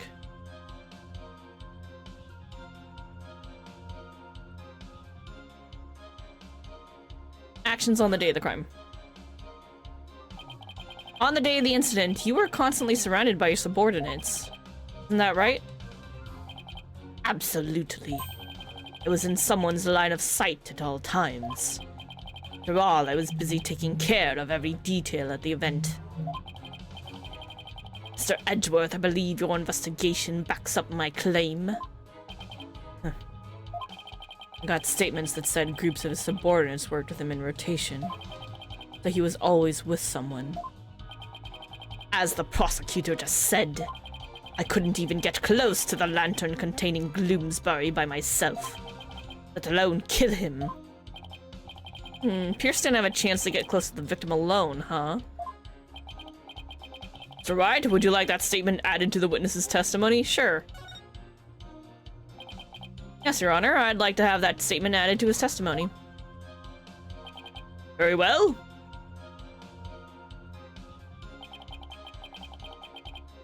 He was always in the company of others. Hold it! So, you were always in someone's line of sight? I was surrounded by family members and staff as we prepared for the reception. During the reception, I was stationed behind the sweetheart table to attend to the couple. When could I have possibly committed murder? I'm not buying it. If Pierce is the true killer, then there must have been some time when he was out of everyone's sight. What do you think, Nick? Is there a chance for us here? Well, as long as we have some kind of testimony from him, there has to be. I'll just have to compare his testimony against the evidence and find an inconsistency, right? Exactly. This is it. I have to do this right. There must have been time when he was alone.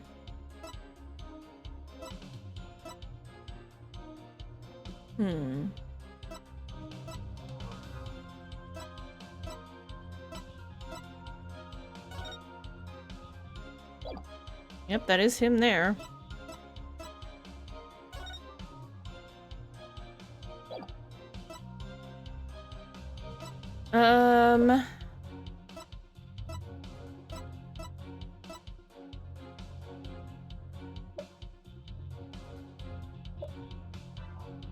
What about when he supposedly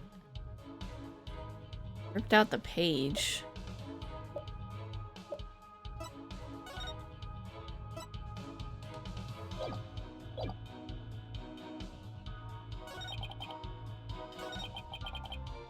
He was always in the company of others. What happens if I press you on the other one? Let's ask him some other stuff. Reason for killing Gloomsbury. Isn't it true that when Mr. Gloomsbury regained consciousness inside the lantern, you murdered him in order to silence him? He was an excellent employee and very loyal to me. Gloomsbury was my right-hand man. I'd suffer the most from losing him. You really think I'd kill a guy like that? That would make sense only if you were innocent. But since your goal was revenge, you didn't really have to care about something like that. But I am innocent, I tell you. Don't try to force your conjectures onto me. Ugh. I guess without decisive evidence, I can't pursue this line of questioning any further. Mr. Wright, would you like to add that statement added to the witness's testimony? I mean, no. No, thank you. Better tread cautiously.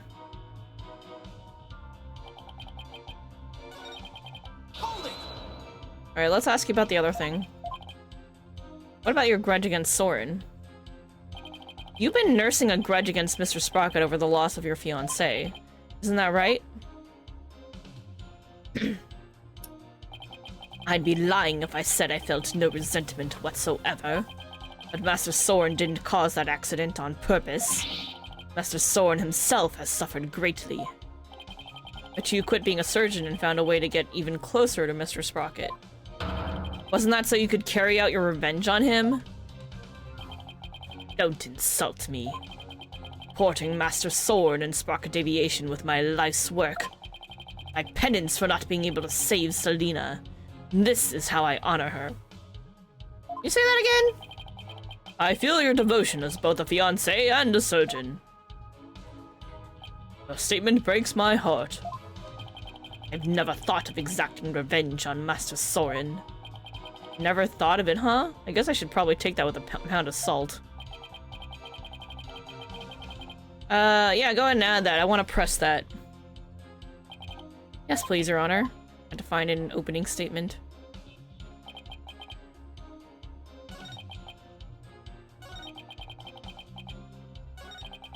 Oh, could we make him add everything? Oh, shit. Well, let's press this one first. Never thought of exacting revenge. So you have no thoughts of vengeance toward Mr. Sprocket whatsoever? Of course not! Alina wouldn't have wanted that. I've thrown my life away and lived solely for the sake of the Sprocket family. That's how I show my love for her. Alrighty then. Well, one thing's for sure. Pierce gets really emotional when it comes to Selena. No kidding. I'm not sure how he feels about Soren, but his love for Selena is pretty obvious.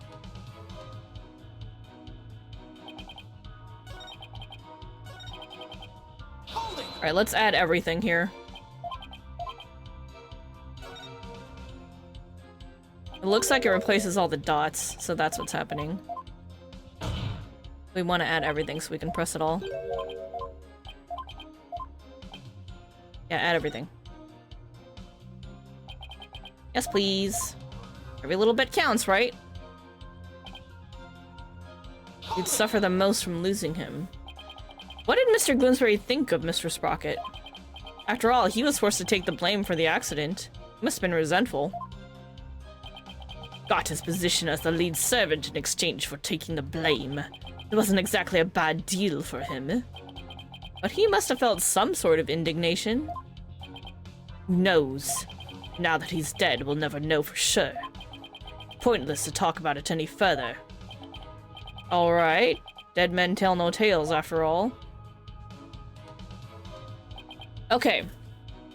He's never thought about exacting revenge. He loves Selena so much. She wouldn't have wanted that. But was he really always with someone? He didn't have an opportunity?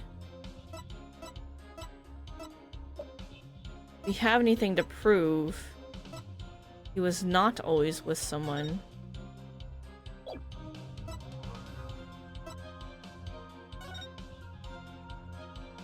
Details are obscured by fog. Looks like it was taken in some kind of office.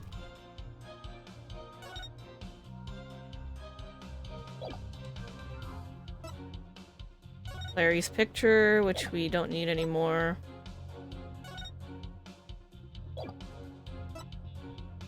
When might he have been alone?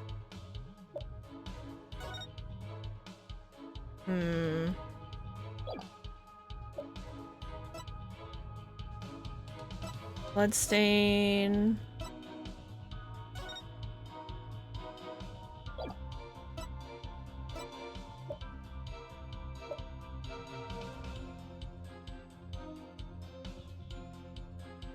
What about when you were putting the body away?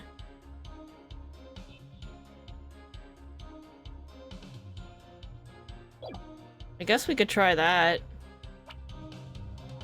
Let me make sure we saved, right? Better safe than sorry. We're on our last life here, so if we screw this up, we gotta reload it. Objection! That's not it. Nope. Alright. Reload, reload. That wasn't it.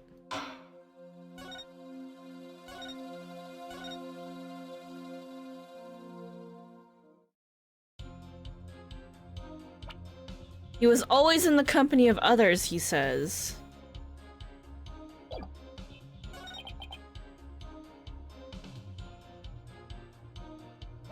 Wait, you didn't do it on Master Soren because you did it on his fiancée.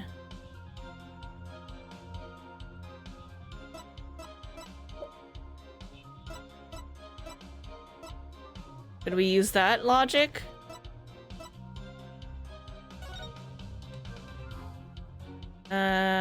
Soren was also in the car and suffered severe injuries. Publicly announced that yeah.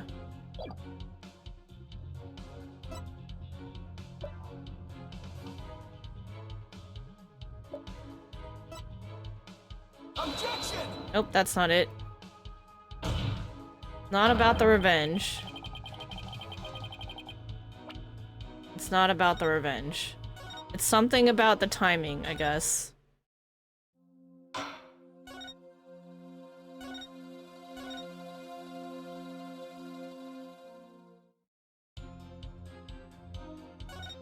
Oops. What do you think, Nick? Is there a chance for us here? Well, as long as we have some kind of testimony from him, there has to be.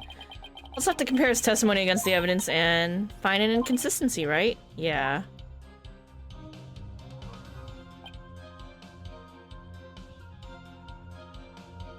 Bloomsbury was your right-hand man, and you would suffer the most.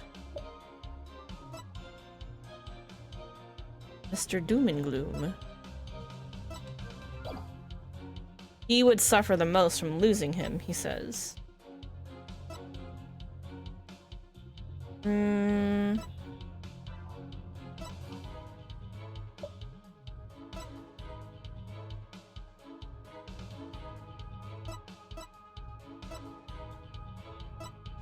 thick amount of vapor.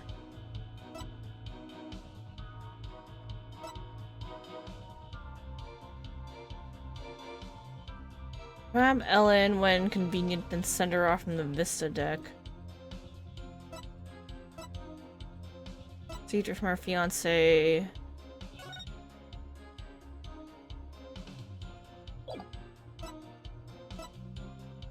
Red lantern, there's a blood stain, yeah.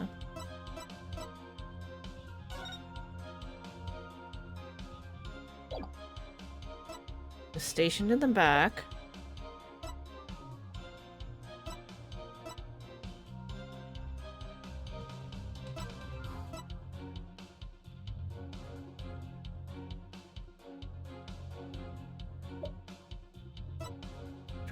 They're trying to say he was always with people.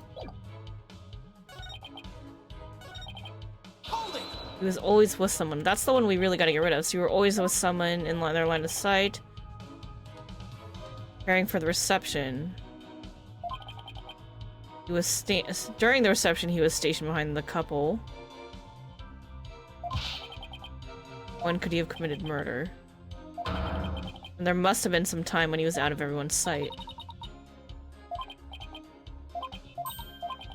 There must have been some time when he was out of their sight. Was it when you were in the hold?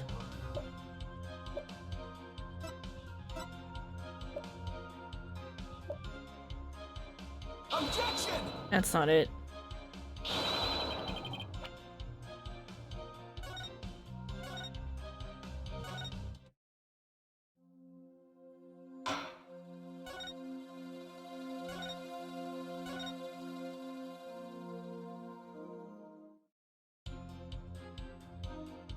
He didn't have an opportunity, so we need to find evidence that he did have an opportunity.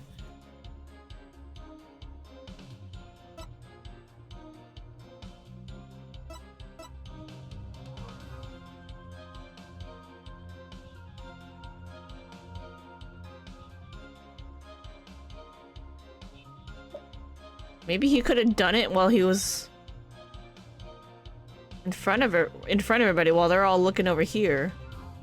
He could have tried to climb out right here. They're not looking at him. Objection! Oh, that was it! Nice. Mr. Nickety testifies that he was always with someone at the time of the incident, and never at a moment alone to commit the crime. Yes, and the police investigation backs that statement up, doesn't it? But there was an opportunity, in fact. One, and only one. A moment when Mr. Nickety could have killed Mr. Gloomsbury without anyone noticing. What? And the one thing that made that moment possible is shown here in this photograph. The fog and the fact that everybody's looking at the couple. They're not gonna see if somebody sneaks out of the back of this lantern. He's not looking at the couple, he's looking at the lantern. Isn't that weird? He about to beat a dude over the head.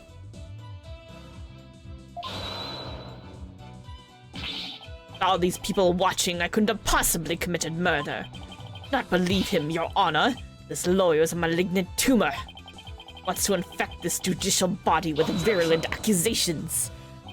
Mr. Nickety, I would ask that you keep quiet this time. We need to evaluate the defense's claim. Your yammering only serves to throw further suspicion your way. Mr. Wright, let's see this one thing you mentioned. Be warned. This had better not be one of your offhanded claims. Who do you think you're talking to, Mr. Edgeworth? Very well, Mr. Wright. Please point out for us the one thing that made the moment of the murder possible. That one moment when it was possible for Mr. Nickety to kill Mr. Gloomsbury. The one thing that made this single moment possible is this, the fog. The fog and the fact that everyone's looking at the lovely couple.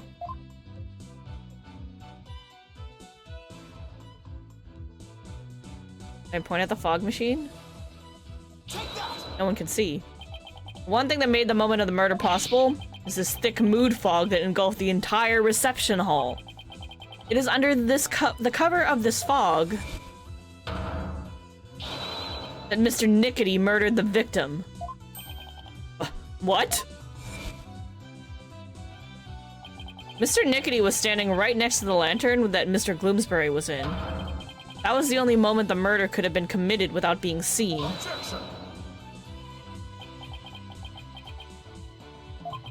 I can accept that there was a moment when the witness was obscured from others by a fog. That doesn't prove Mr. Nickety killed the victim at that very moment. Can't prove the crime was committed during the reception. The trial ends here. I was so caught up in finding a foothold that I forgot to think that far ahead. Oopsies! Well done, Mr. Edgeworth. It's time to call this trial's time of death. Well, Mr. Wright, can you prove the murder happened during the reception? Don't even bother. This claim is dead on arrival. Victory is within your grasp, prosecutor. Quiet, witness. I have no interest in victory.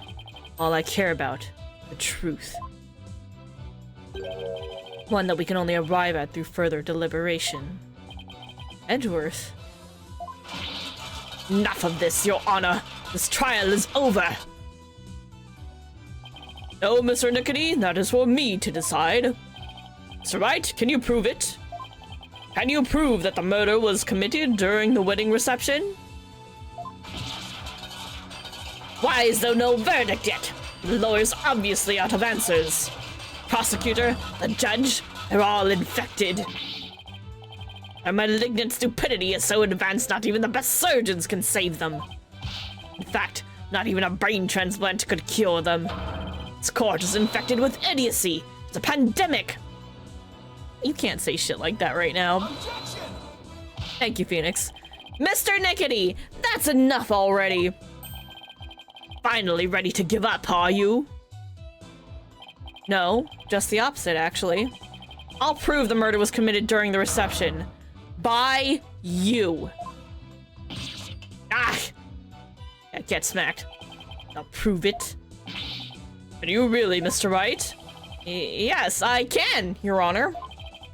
To be honest, I don't know exactly how I'll do it just yet, but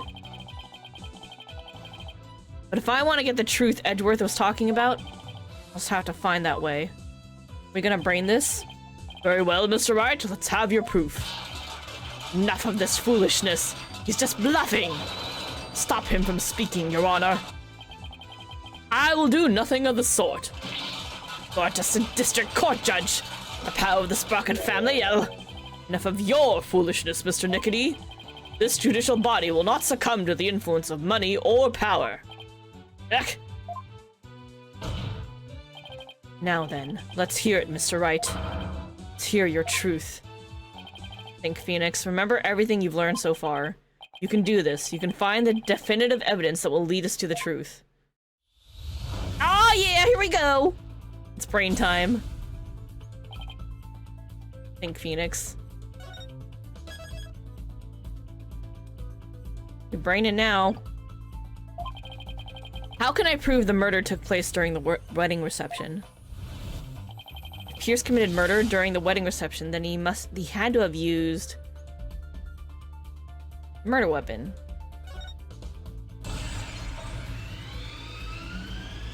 He used the murder weapon.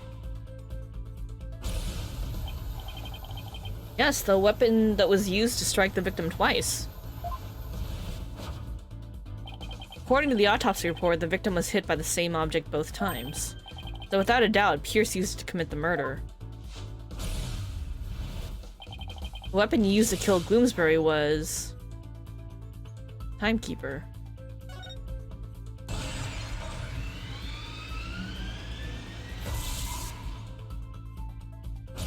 Okay. If Pierce struck the victim during that one single moment, then he must have used the Timekeeper. Come to think of it, wasn't it also used for something else during the reception? During the reception, the Timekeeper was also used for the cutting of the time machine, the first taste of love. Oh, the first startup of love, right?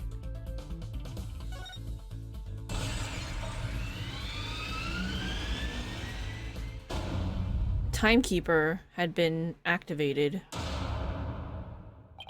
That's right, the Timekeeper had been activated during the reception. If we activate the timekeeper again now and find any trace evidence of the murder, that would be conclusive proof that Gloomsbury was killed during the reception. I don't know exactly what the timekeeper does, though. A special ceremony took place during the reception in question. What kind of a special ceremony? It was called the first startup of love. Apparently, the couple activated the timekeeper for the first time during it. Does that mean the timekeeper here in evidence isn't activated at the moment? What would happen if we were to activate it? That's what I want to know. Why don't we see for ourselves? It would give us a chance to examine it. And while we're at it, we just might find some conclusive evidence. What?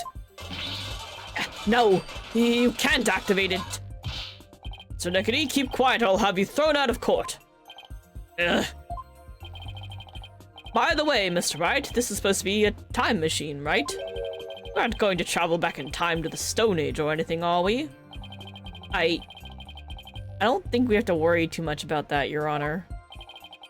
I'm still a little nervous nonetheless, but the truth must be known. Very well, go ahead and start up the timekeeper. Do you know how, Nick? I think so, maybe? Bride and groom each had a symbol of Bride and groom each had a symbol of their love, and when they put them together... Oh, how romantic it was! Let's see. I think the symbol of the groom's love must be the timekeeper itself. The symbol of the bride's love would fit together with the timekeeper. Oh, I know. That has to be it. Right? Are you ready to activate the time machine now? Yes, Your Honor. Symbol of the bride's love that's necessary for activating the timekeeper.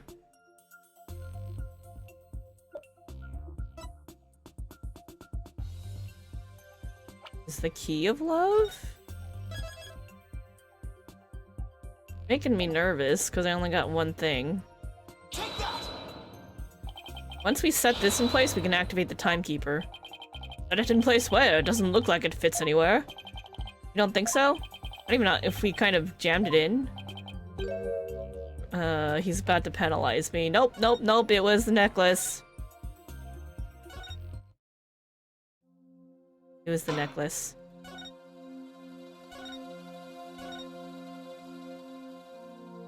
Oopsies.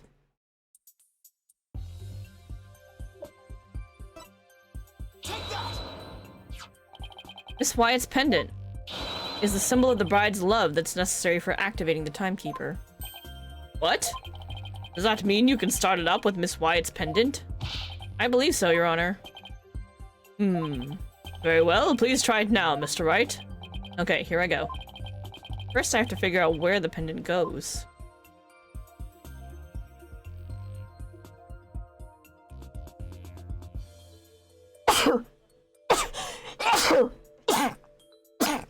Sorry, excuse me. I would assume right there. This hole looks like a good spot. I'll try setting the pendant in here. Nice. It fits. This must be the right spot. Now I have to find a place to insert the key.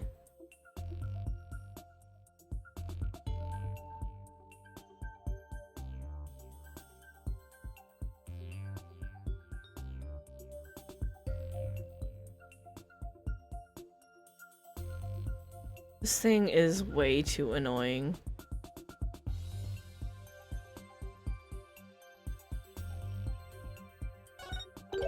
This hole in the middle of the pendant. Could this be it? Oh yeah, that works.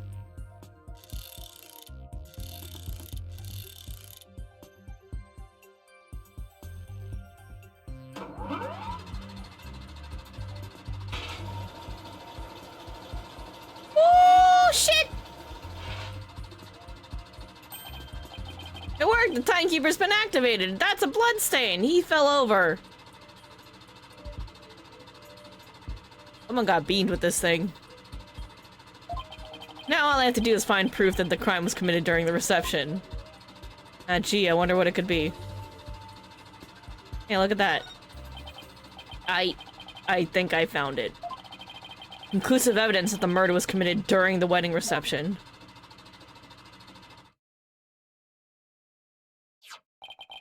Just as I suspected, there's evidence of the murder inside the timekeeper, Mr. Nickety. The timekeeper was only activated and open during the wedding reception, right? No! Stop! So that means this is conclusive proof that the crime was committed during the reception. Ah! After you killed the victim under the cover of fog, you closed the timekeeper to hide the bloodstain, didn't you? Timekeeper updating the court record, and the activated timekeeper, it's obvious that it was used in this state when it was used on the victim. No, you're wrong. Ellen killed Gloomsbury. It wasn't me, I tell you. Give it up, Mr. Nickety. How could the defendant, who was in the middle of pledging her love, possibly committed the murder with everyone watching her? It was the family, yes! All the family members conspired together to kill him. There's no way you can talk your way out of this, Mr. Nickety. During the reception, during that one dreamlike moment,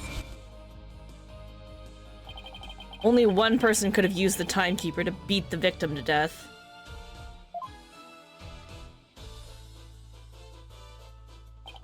And that one person was you, Nickety.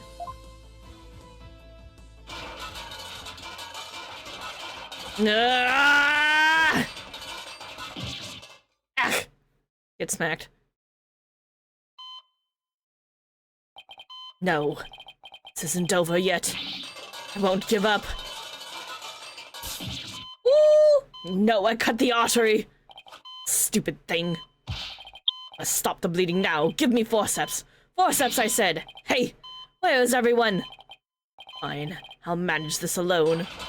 I'll do it all by myself. I can fix anything, repair anything. So you have to get better, you have to live, you must... This is tragic. I would have been able to save her. If only I hadn't listened to her. If only I'd treated her first. Only that Soren hadn't been there. Ugh. Selena, no.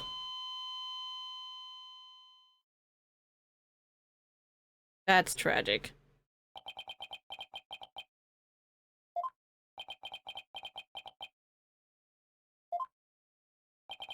Witness, are you finally ready to tell us the truth?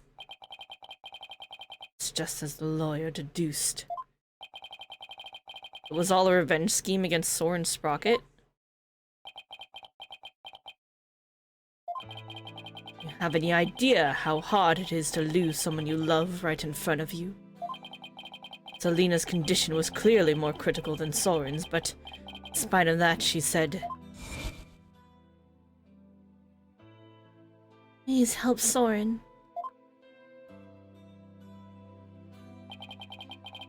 Sprocket's last words.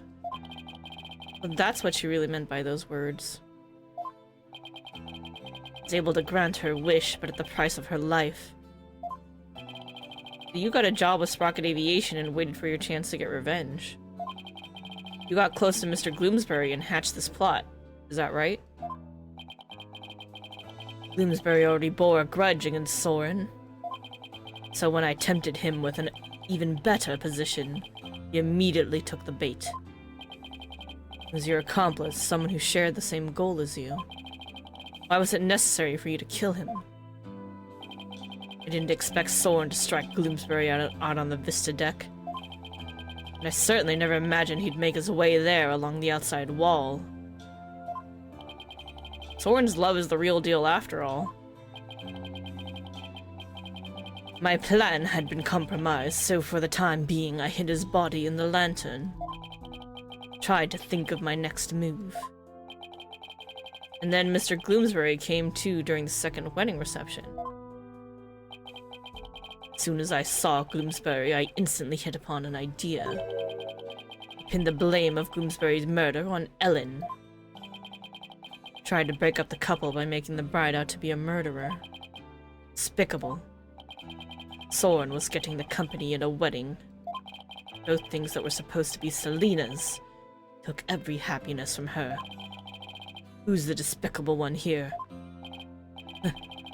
Think what you did would make her happy? I know it wouldn't. I couldn't just stand by, watching Soren enjoy his happiness. I'm going to have Soren taste the same pain I had, and take over Sprocket Aviation. But take back from him all of the happiness that was rightfully Selena's.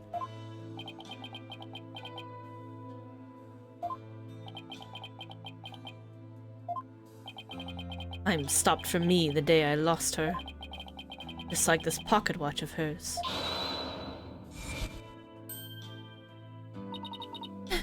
Here's...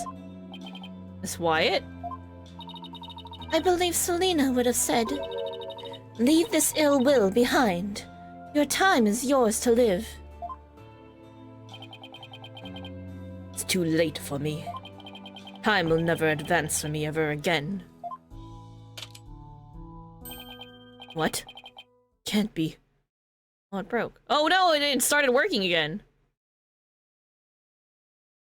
I was hoping there was a picture in there on the side, but I guess not. See now, Selena. Did... wrong.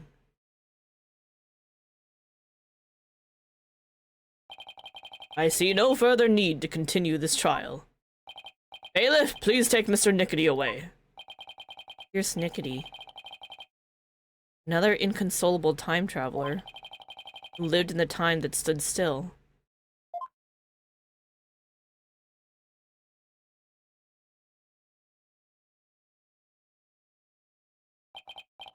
Now then, I must render my verdict regarding the defendant. Your Honor, before you give your ruling, would you please allow me a moment? Very well. Ellen, there's something I need to say to you. Yes, Soren?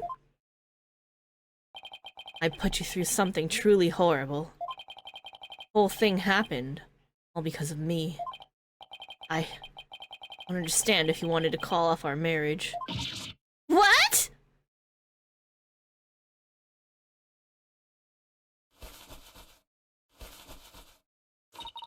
Of course not! I've never once thought that! You stay with me, you'll only face even more trying times in the future. What do you mean? The truth of this incident and the car accident before it. I'm going to tell the public everything.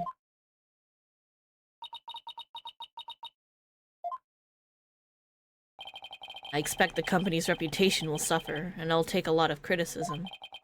But I feel I can only really start over once I get everything out in the open.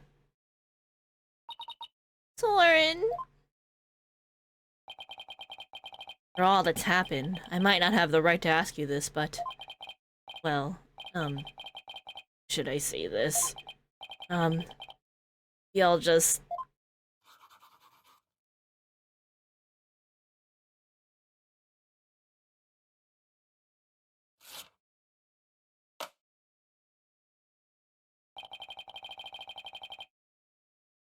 A life with me probably won't be very easy, but...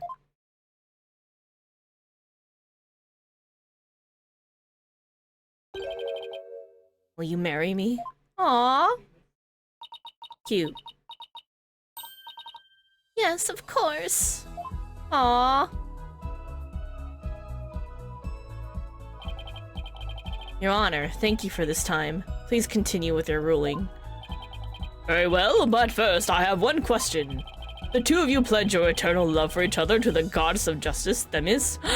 Are you gonna marry them right now? Love it. I do, Your Honor. I do. Does the prosecution or the defense have any objections? Well done, Your Honor. No objections here. The defense has no objections either, Your Honor. This court finds the defendant Ellen Wyatt, that's not right. This court finds the defendant Ellen Sprocket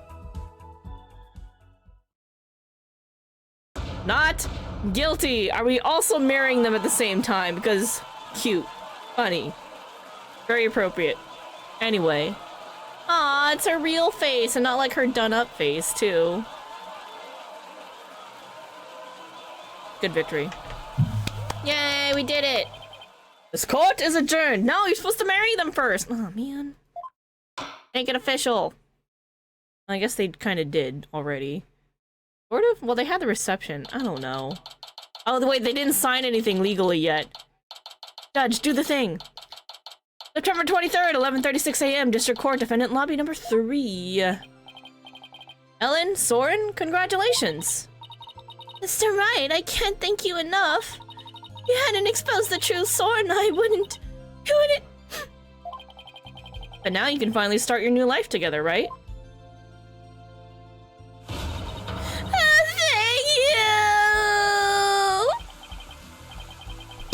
you! Mr. Wright. We'll be holding our real wedding ceremony in the near future. Would you do us the honor of coming to it? Yeah, of course. I want you to witness our fresh start. Of course, I wouldn't miss it for the world. And Ellen, this time it'll finally be happily ever after, right? Don't mind me, I was just pouring tea. Oh, yes! The two of you have persevered and overcome this trial together. Now, no matter what obstacles come your way, I'm sure you'll be able to handle them. And there's another thing I'm sure of too. This person will always be watching over the two of you.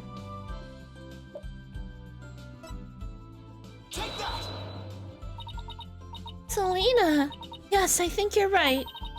We promised to live life to the fullest. For Selena's sake, too. Right, Soren? That's right. Well, we'd better be on our way. Yes, my love. Aww, cute. Wow, the old threshold carry, huh? Way to show off. I'll be seeing you. Goodbye for now. I'll be looking forward to that wedding. Hold on tight, Ellen. Better believe I will. I'm never letting you go. The fuck, you're flying away? Okay, how did you get out of here? There they- where did they even go? This is not- that's a ceiling. What do you mean there they go?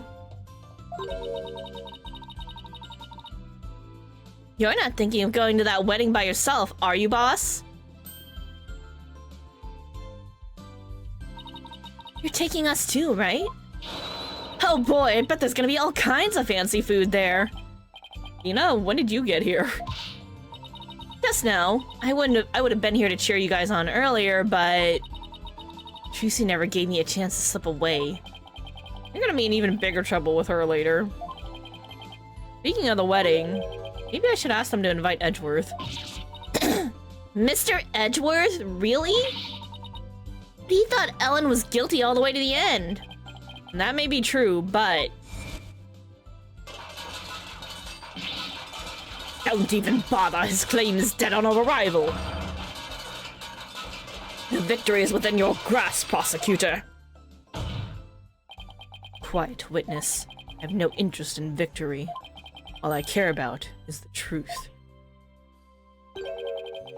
One that we can only arrive at through further deliberation. If he hadn't stood up for us when he did, the trial probably would have ended there. You mean Mr. Edgeworth gave us that chance? Yeah, I mean, he does that. He's all about the truth in the end, so he's not a bad person. Maybe. Though knowing him, I doubt he'd ever tell, even if I asked. Well, if that's how you feel about it, Nick, then why not try to get him invited? Hey, Maya? Have you ever tried to catch the bouquet? What? No. I never have either. Fighting over a bouquet that's been tossed by the bride? Talk about a fierce competition. I'm totally stoked. I'm not sure it's really supposed to be all that competitive. I'm a pretty good jumper, so I think I've got a chance. Jeez. Definitely missing the point of the whole thing. And Larry how did you manage to stay quiet for so long? Shut up! Wishing the lady you fell in love with every happiness in the world is what a real man does. I'm pretty sure that relationship was over before it even began, Larry. Darn it all, if only I was 10 years younger, things would have gone differently. And at a time, why would you turn back for me? Okay, Larry.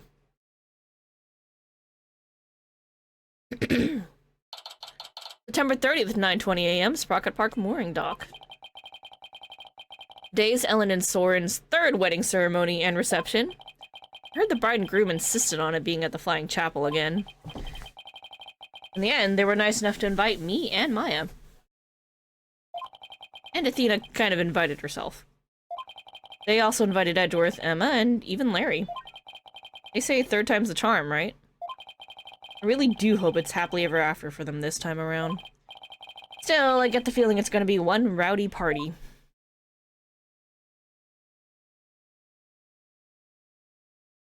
Ready when you are. Oh god, Athena. Here we go.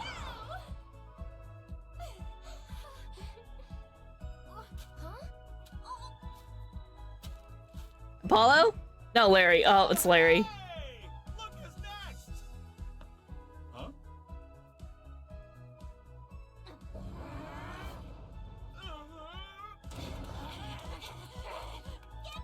Haven't you ever heard of ladies' priest? They're gonna kill that man. I'm truly blessed to have you.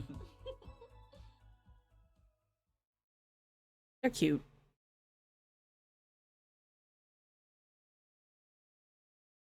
And, oh, that was really nice. I like that.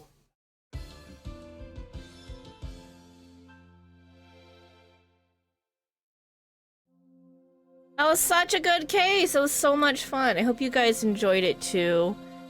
Yeah, we are all done with this game now with Spirit of Justice. So let me take a quick looky-loo at the calendar. I might be doing something next week. I'm not quite sure yet, so do keep an eye on Twitter. But either next week or the week after, we will be going ahead and starting the Great Ace Attorney Investigations. So that's the next game on our journey here through the Ace Attorney world, which I believe doesn't actually feature Phoenix because it's set in the past. So it'll be super exciting. And then we'll do that for a couple weeks, and then the 25th and the 4th of March. So February 25th and then March 4th, I will not actually be here, so there will be a 2-week break in between, but that's okay. We'll get it started and do what we can, and then just gonna go from there, you know? Alright, but for now, let's go ahead and exit this game. This app. Okay. So, thanks y'all for watching. I hope you guys enjoyed. That was definitely a wild ride and lots of fun. Super fun. I really enjoyed it.